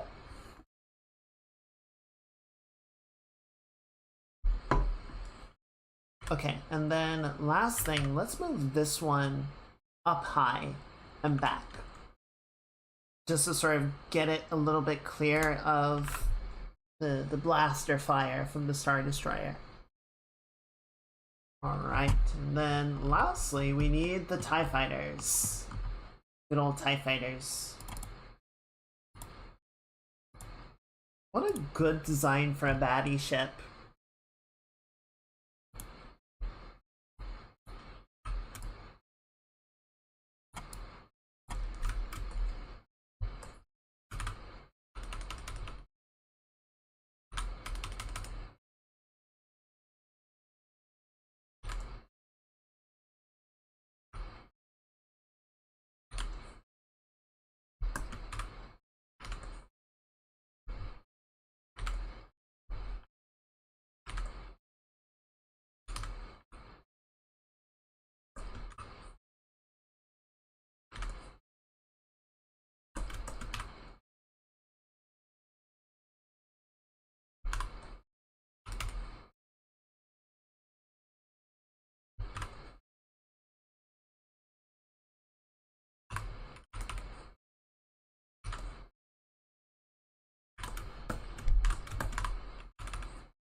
Alright, that looks good.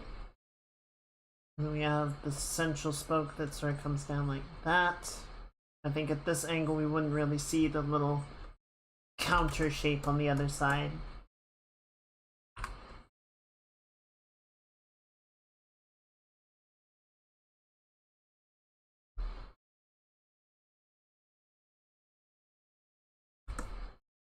Yeah, good.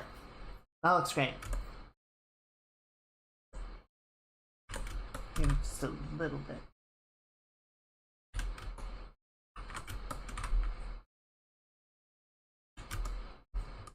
Alright.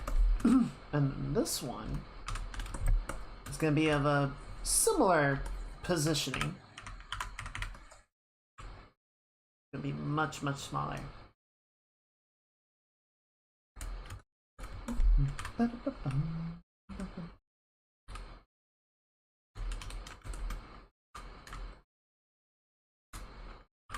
Then we'll bring the angle over.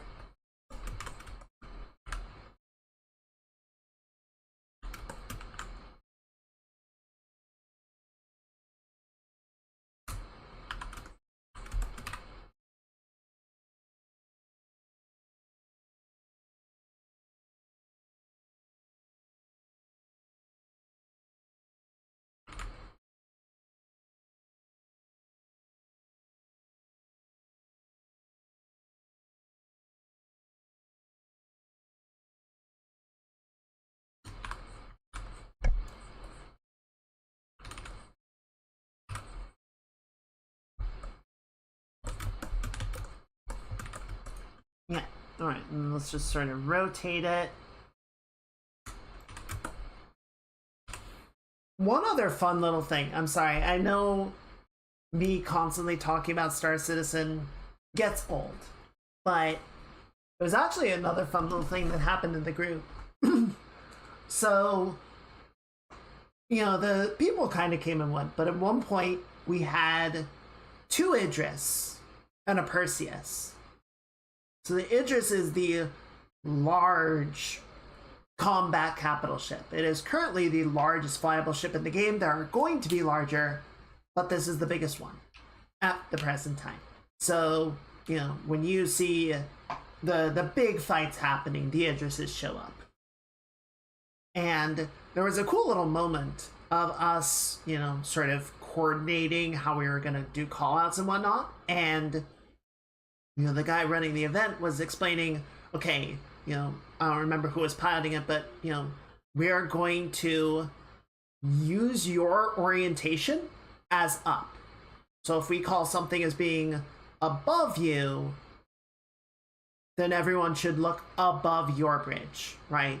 So, because space has no up and down, and people are constantly like ducking and diving over each other and weaving around. And it's like, how do you establish cardinal directions that everyone is going to get? And so it's like, we're going to look at the orientation of the largest ship, and that is going to be our compass. And it's like, I don't know, that's really fun to me. It's just like, we're just gonna set this, right? You have to establish a baseline for everyone.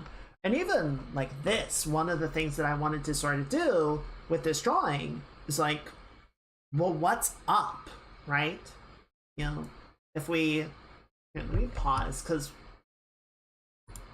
I wanna grab the shot.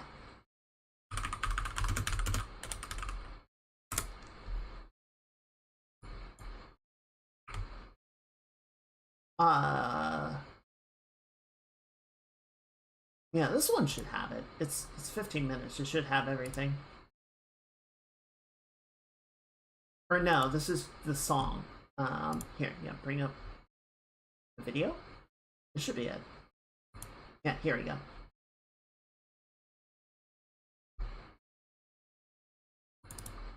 There's the right one. There we go. So, you know, we got the briefing. Actually, really quickly, I'm looking to see if they do show any Y-Wings in here. Doesn't look like it.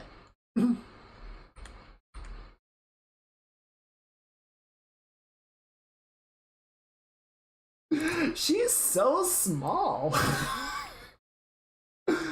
I love how they did it, that like, she is the shortest person in this entire area, but everyone listens to her. She commands the respect. Because she's been doing this a long time, right? She has been, that line in Andor where he says, like, I've been fighting this battle since I was 6 years old. She has. She has been in the rebellion her entire life, even when she didn't know it. Leia's a badass.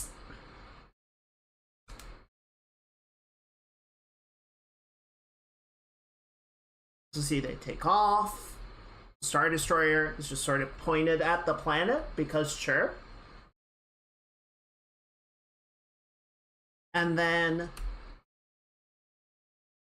I feel like Disney's gonna come after me, but it's fine. So then yeah, they fire across the bow and just hit the Star Destroyer dead on. Right? And it sort of lists off to the side, but my point with this is that all of the ships are on the same orientation, right? Like everything is just sort of on an arbitrary flight plane because that's what we're used to seeing. And you know, it's Star Wars. That's fine. Star Wars has never been trying to do space in a real three-dimensional orientation. I think a lot of times sci-fi kind of struggles to think about that just because people don't have a lot of day-to-day experience with it. But you know, I wanted to do a bit of a shot of like, well, what would this look like with a more sort of non-established flight plane?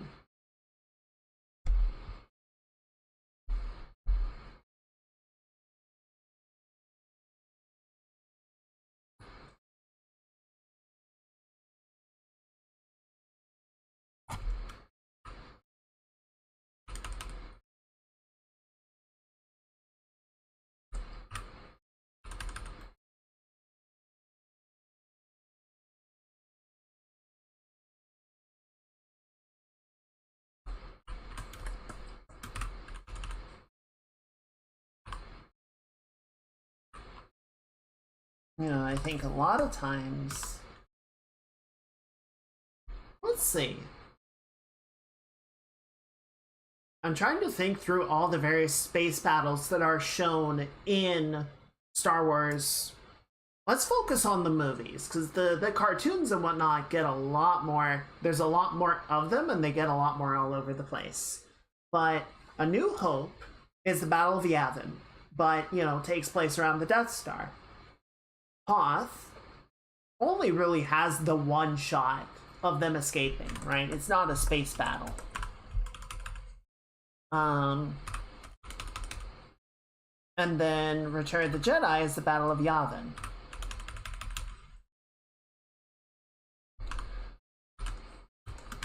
The prequels have the Battle of Naboo.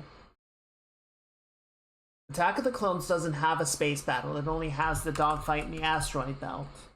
Or I guess it's more of a planetary ring system.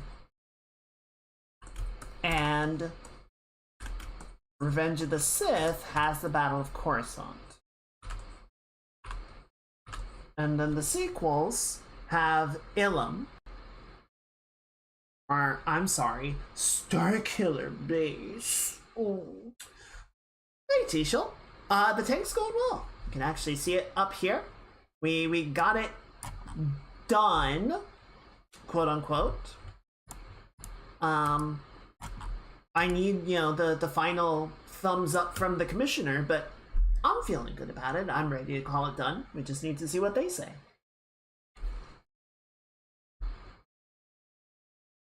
But yeah, so we're waiting on feedback from them. Aw, thank you. I'm glad you like it. But while we wait, we are getting some time in on the Star Wars Day drawing. How's your weekend going, Tishel? How are you doing?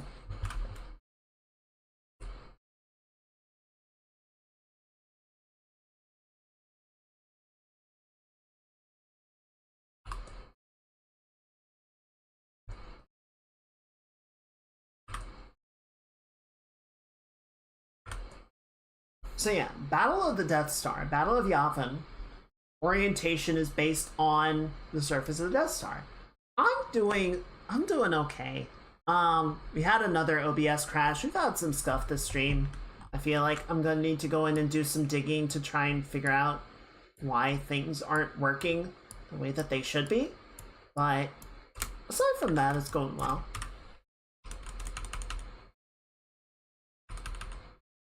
All in all, can't complain. And of course, since we're doing Star Wars drawings, we get to talk about Star Wars, which always makes me happy. Give me 1 second, I gotta open my window.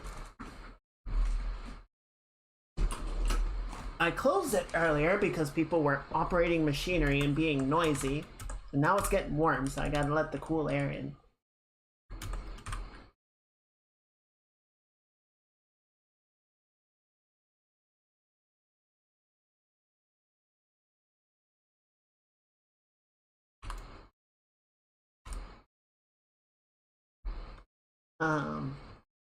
But yeah, so Battle of the Death Star. Surface of the Death Star is the orientation. Battle of Hoth, they're flying away from Hoth. I don't know why the Star Destroyer is pointed the way that it is, but sure. I guess it makes as much sense to point at the planet as it does to align the belly towards the planet. If anything, they should align the dorsal side towards the planet because that's where all the turbo lasers are. But then again, the Star Destroyers are also sort of oriented to allow all of their guns to shoot forward. So I guess it does make sense. And then the Battle of Endor is a weird one because they're pointed at the Death Star, which is sort of at an angle from Endor. So Endor isn't below them, it's kind of off to the side. And then I don't even know like what Naboo is because all of the droid ships are like perpendicular to the like they're orbiting equatorially. I don't know, it gets fucky.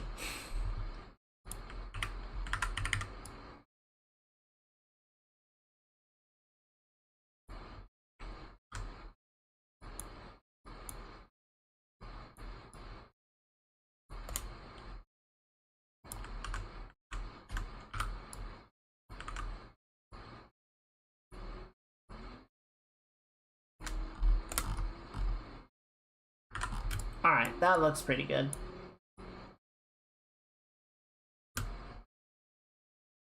We might add some more TIE fighters in the background, but I think for initial setups, this is looking good.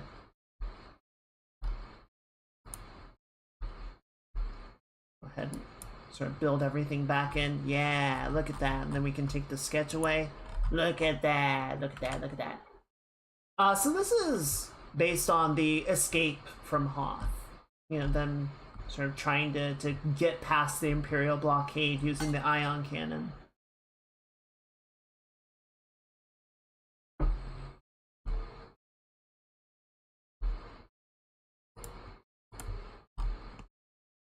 Like I was showing earlier, we only really get the one shot of the one transport, you know, making its run.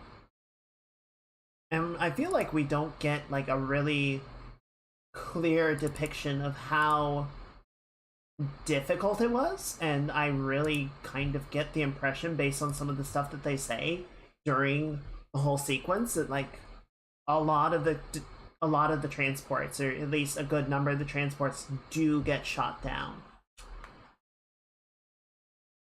So I wanted to sort of do a rendition of the scene that does depict more accurately, I suppose, or in a greater level of detail, how harrowing the escape was.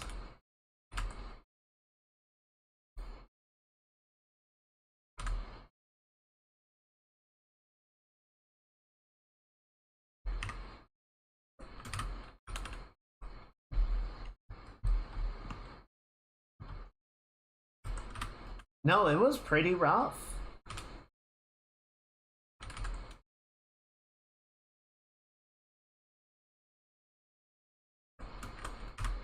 Man, Rogue Squadron was such a good freaking game.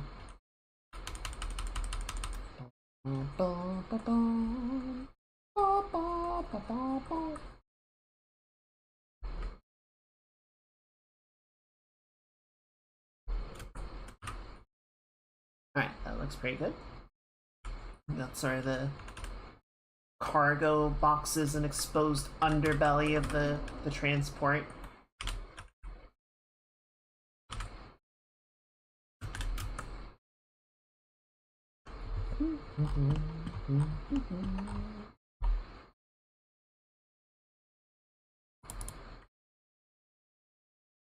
You know, I never played the Jango Fett game. I do remember it. I remember that box art of Jango Fett with the dual pistols and the, you know, he's firing his jetpack off. I remember it, never got it, never played it.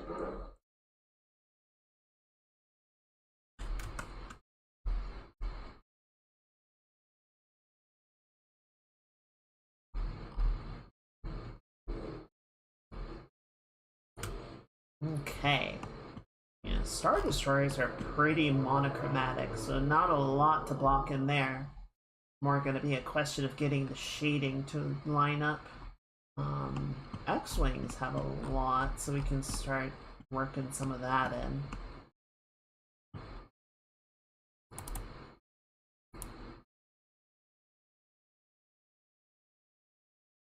Yeah, let's go ahead and get the red in here, though admittedly, the angle that we're at, we're not gonna see a lot of it. It's not on the inside of the wings. It's more... Sketch, I need you to back up.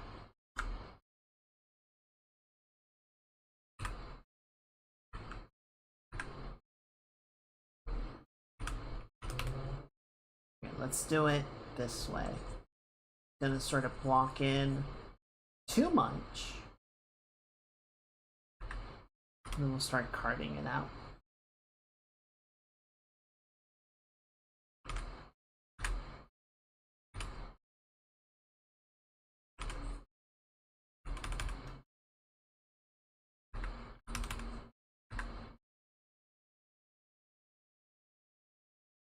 Good.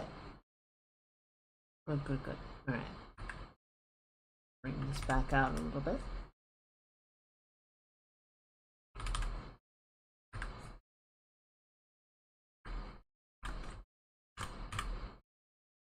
so it's 3 out here. This last cut actually lines up with the end of the pattern. So that, and we've got 2 right there. I wonder if that's... Oh. I wonder if those markings are distinctive. Shit, they might be. Hang on, I gotta look. I gotta do research.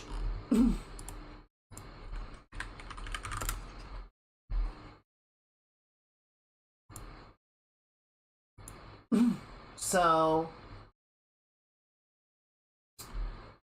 this is a lot of conjecture on my part, but I'm just doing like a Google image search here, right? Of X-Wings. And the number of markings on the wing is changing. So some of them only have 1 red mark. Some of them have 2. Some of them have 5. And I'm thinking that is an indication of the squadron number. Right? So like Luke's X-Wing would have 5 marks, but Red Leader would only have the 1. And then there's a shot of an X-Wing from Rogue One that has a blue pattern instead of red, and it only has a single marker. And Blue Squadron was the one that made it through the shield barrier to assist the surface battle. So I think that is actually indicative of something. I think it is actually the squadron designation. That's really cool, actually. I never realized that. Well, shit, now I gotta go. No, I don't. No, I don't.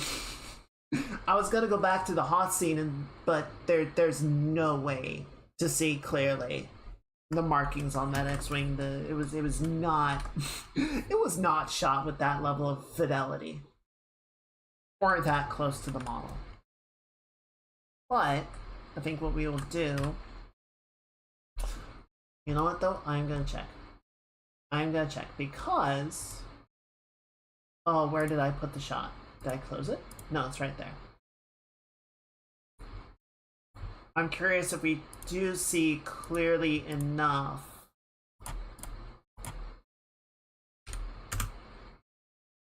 what squadron they're in.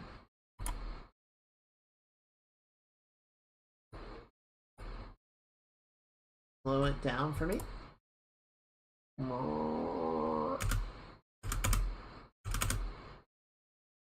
No, I don't see it. No.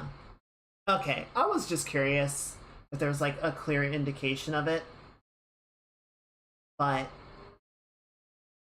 we don't get a good enough view of the X-Wings to see what squadron they're in.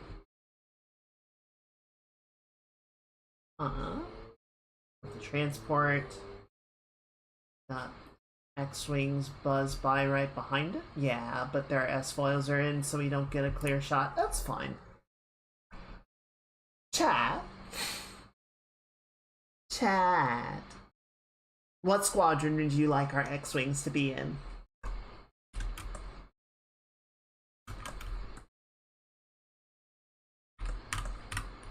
It can be whatever color you want. Well, I say that. Let's keep it to like red, gold, blue, green.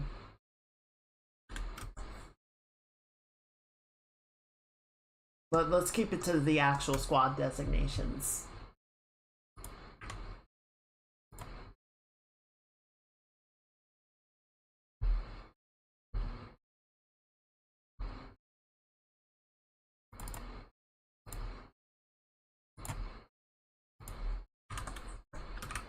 Meanwhile, the Chroma Squadron.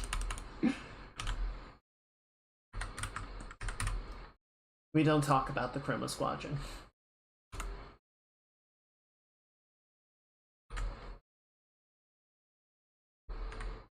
We have to lock their comms constantly because they're just like blaring EDM and chugging energy drinks. Every time they score a kill, they start spouting insults and saying terrible things about the enemy pilot's mother.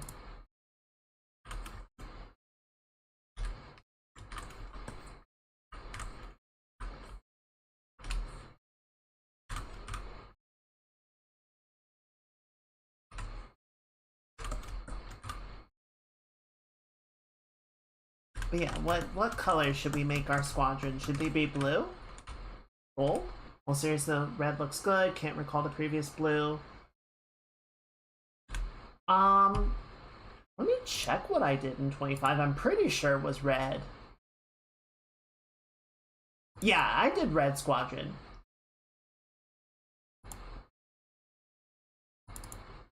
Last year was red squadron.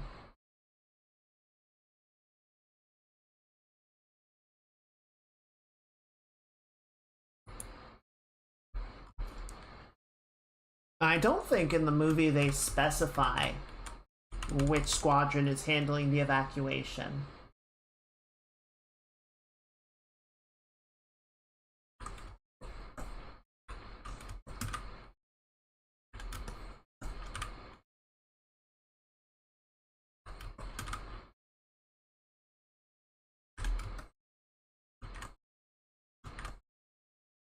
Blue or gold? I'd be down. Why don't we have the X-Wings be blue and then the Y-Wings can be gold squadron? Because the Y-Wings, I think, have the painting around the cockpit, right? Sort of the head is painted.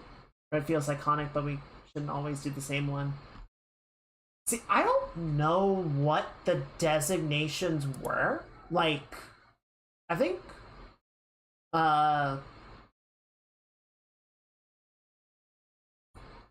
I don't know, it gets so weird because they have Rogue Squadron, right? And I think Luke ended up being like the leader of Rogue Squadron, even though in the original movies they never get that into it.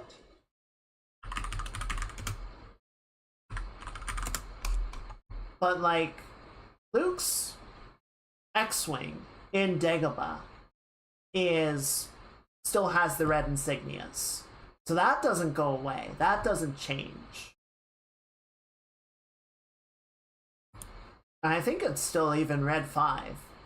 But it would make sense to me if, like, by the time of Hoth, they've rebuilt Blue Squadron. Okay, let me check one more thing. One more thing.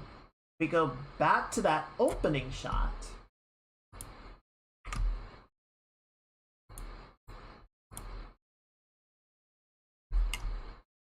Okay, so we see reds. Yeah, that also looks red. Doesn't look like the... Yeah, it does look like Red Squadron. To be fair, though, that could also just be because they had the set pieces from A New Hope and those were painted red. I'm gonna do one last thing just to try and make this as well considered as possible. Let's check Wikipedia and see if they make any mention.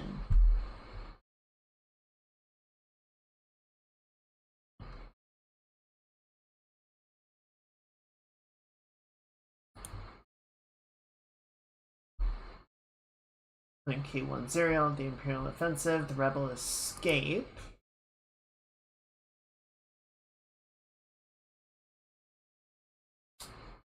Where the request of force goes. Yeah, it doesn't. The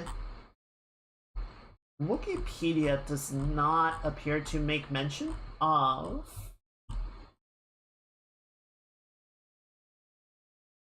Okay, here we go.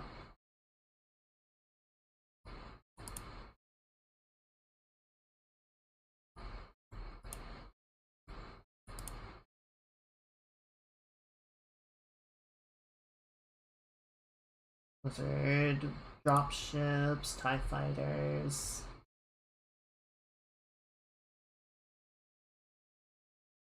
Cannon. No, it doesn't make mention of any specific squadron that was responsible for providing the fighter escort. So, frankly, I think we can just do whatever we want. We can stick with red, we can do blue. I wouldn't mind mixing it up, but chat, I'm gonna leave this one up to you guys. Which one would you like to see?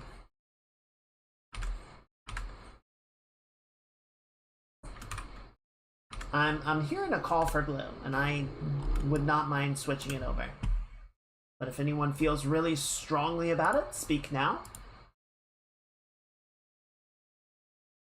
Alright, that's 2 in for blue. I think it's gonna go that way.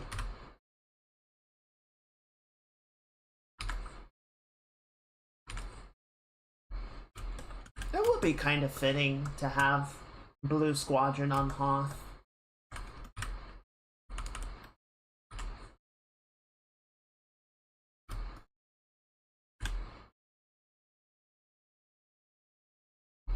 Alright, let's grab a little bit more of these gribbly details. So we're gonna have this cut across like so. We'll have a little thing like that, and then you come up like so.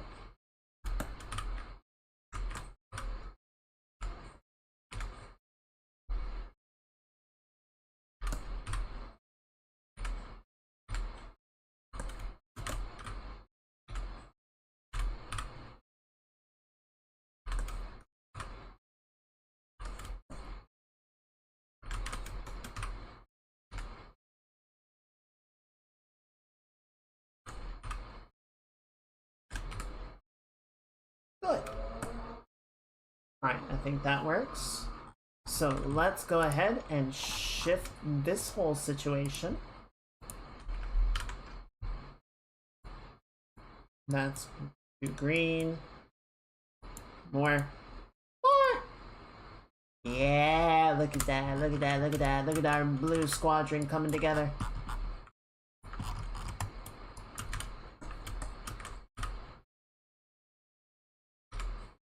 I mark some of it up over here.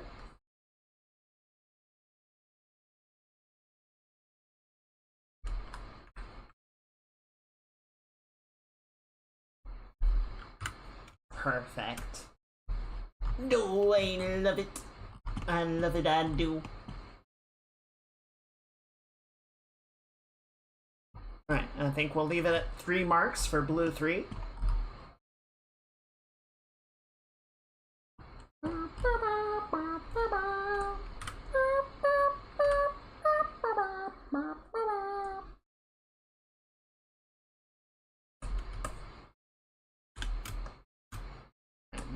Come in here. We're gonna get some of this dark gray with the insides of the S-foils. I'm being a little too exacting from where we're at in the drawing, so it's gonna be a little thing and it's gonna get like that, so I'm just gonna try and keep it a little bit more loose-handed for a bit.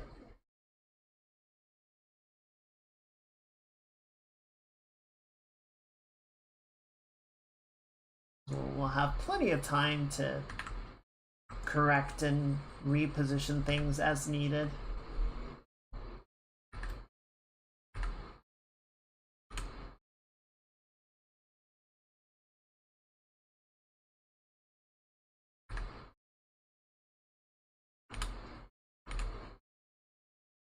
Resize, reposition, whatever we gotta do.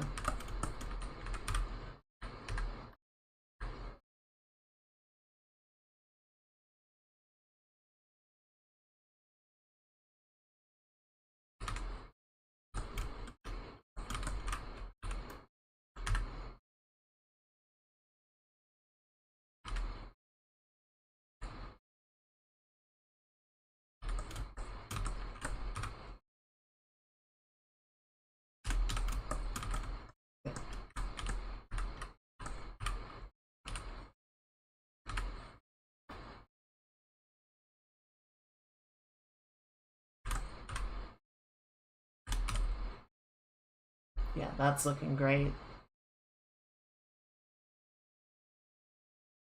I actually don't have a reference of the underside of an X-Wing, which would be very helpful right now. I know there are some shots that have it, I just don't have them on hand.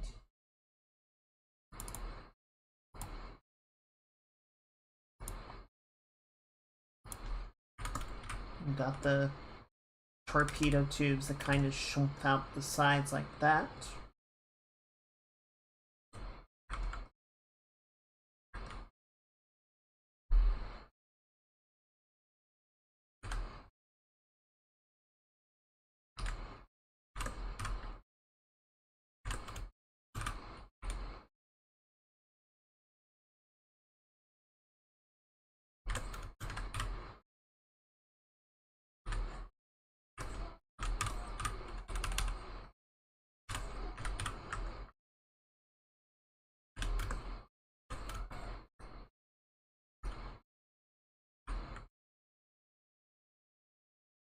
Excellent.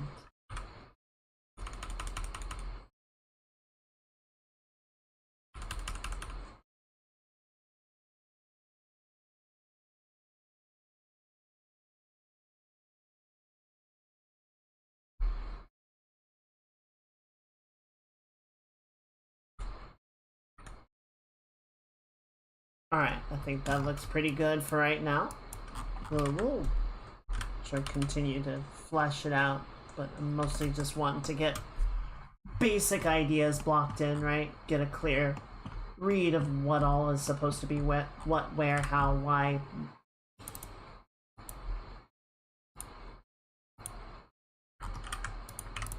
Sit down to the TIE fighters for a bit.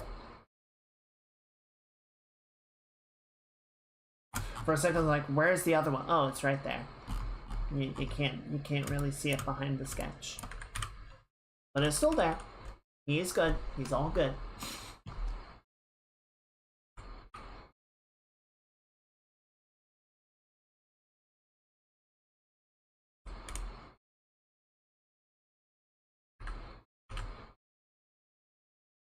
Okay.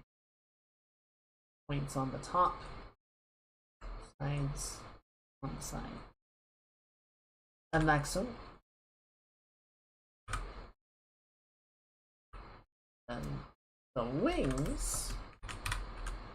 Wings, sails. I don't know. Gonna give me a pain in the butt because I gotta go in for all the frame bullshit.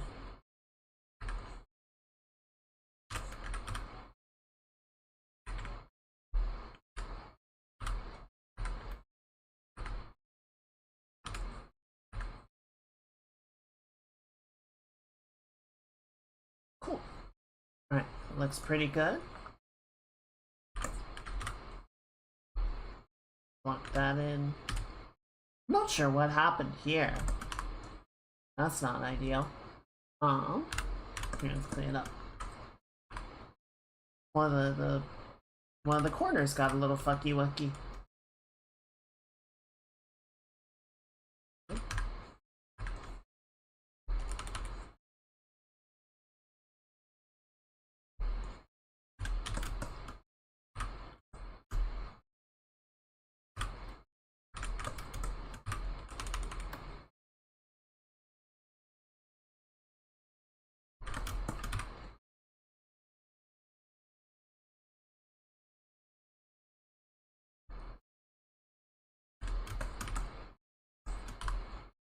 That looks good. And then we just need the spokes. Boop. Boop. Boop. Boop. Boop.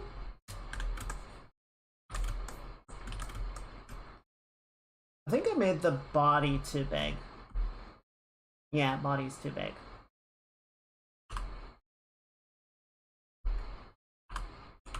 That's a relatively easy fix, I think. Yeah, we can fix this. Scale it down like yay much. A little bit more. That looks about right. we're just gonna take this, bring it in like so. Yeah, I think that works. I'm just gonna leave the one panel pretty much edge on, so we'll have that little center bit, but we're not really gonna see any of the black on it. The strong, healthy. Yeah, he been hitting the protein. He all bulked up. But yeah, I'm not gonna worry as much about being particular on this one, just because it's much smaller.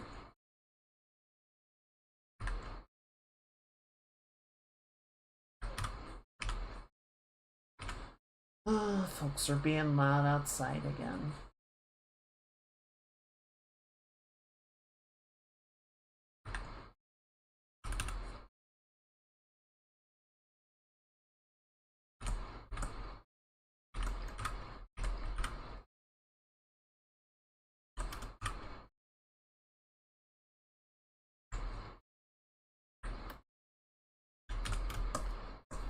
Good. Right, and then yeah, on the far side here, it's just like, oh, what, fucking whatever.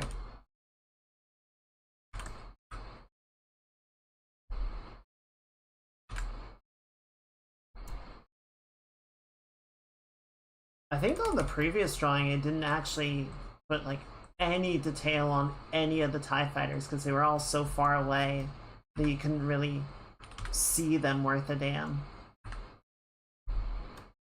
Like we had the iconic H shape, but then kind of just left it at that. We're gonna be much more exacting this time around. And by much more, I mean at all.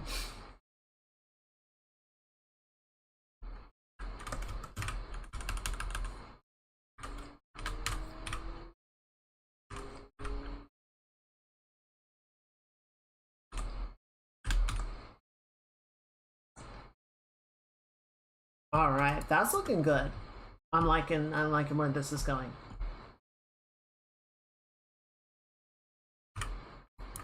Alright, so we're gonna grab this. We're gonna put a little bit of shading just on a few areas, just to help define a couple ideas.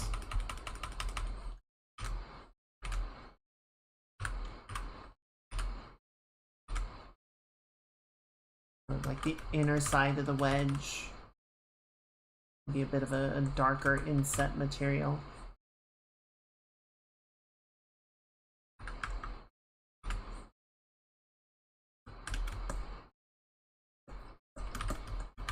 And then we can sort of do the same thing on the engine block. Do I have a reference to the engine block? No. I'm gonna have to pick one up for next time.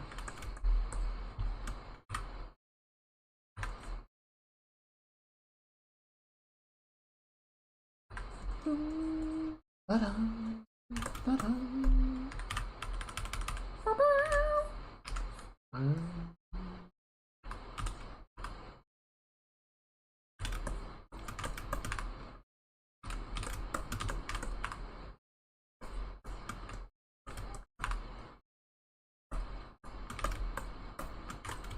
don't believe it.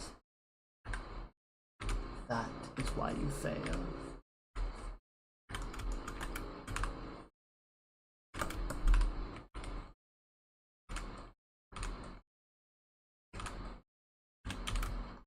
Alright, that looks pretty good. Alright, last one that we're going to do right now is just block in some ideas on the Y-wing. So let's get a little bit of this darker material that is most of the body of the Y-wing since it got stripped of its armor plating. Grab some of this guy. That looks good.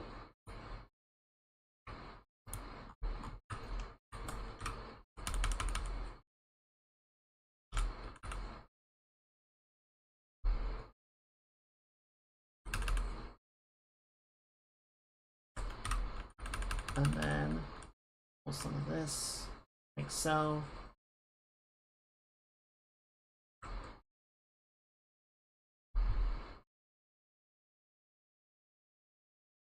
Oh, I'm getting very hungry. We're gonna grab some yellow paint. Just gonna come up here. Oh, that's way too saturated. Excuse me. Better.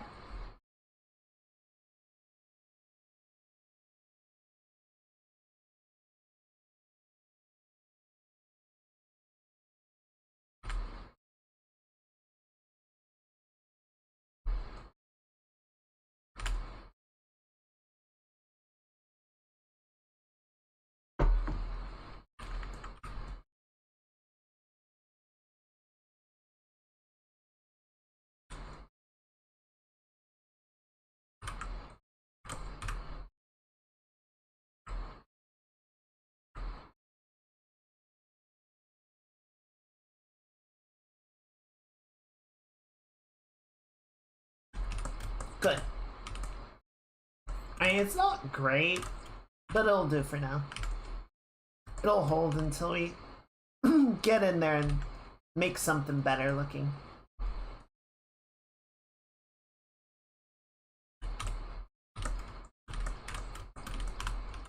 Oh, I do want to thin the body out. It's way too chunky. I like them big. I like them chunky.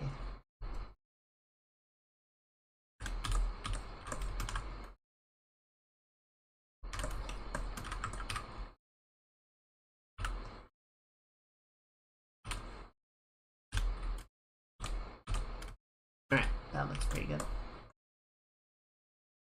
And we'll block in. I guess you can go ahead and just do this on the other Y-wing really quickly. Honestly, at the distance that's at, we might just go like blit and call it good.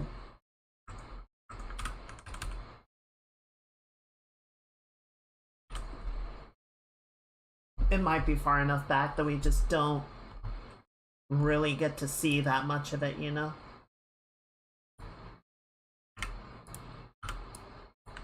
Just kind of do the same thing. Let's lock this guy down a bit. And we're gonna pull this one up. Just because it's supposed to be, you know, doing support on the transport, so it should be closer, I think.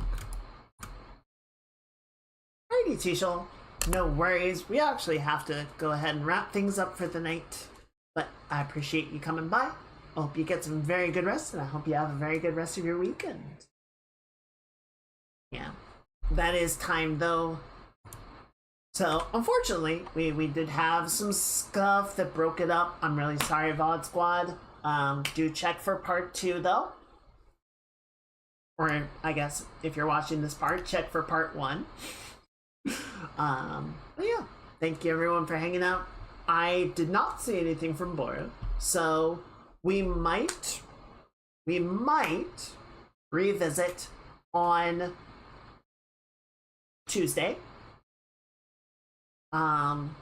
If there's any feedback or things that he would like to see on his commission, but if that is not the case, then we will be carrying on with our Star Wars Day art. So I hope to see you all there. I'm gonna go ahead and shut down the stream. Everyone say good night to the VOD Squad, and we're gonna go find somebody that we can raid. Just as a final announcement, I suppose for VOD Squad it's gonna be a little late for all of you, but Connor and Chris are currently 60% of the way through their ride for the day. So you've got a little bit of time if you want to donate to the event, donate to the Immunodeficiency Foundation. I would very much encourage it if you are able. And, you know, they can talk about it a lot more.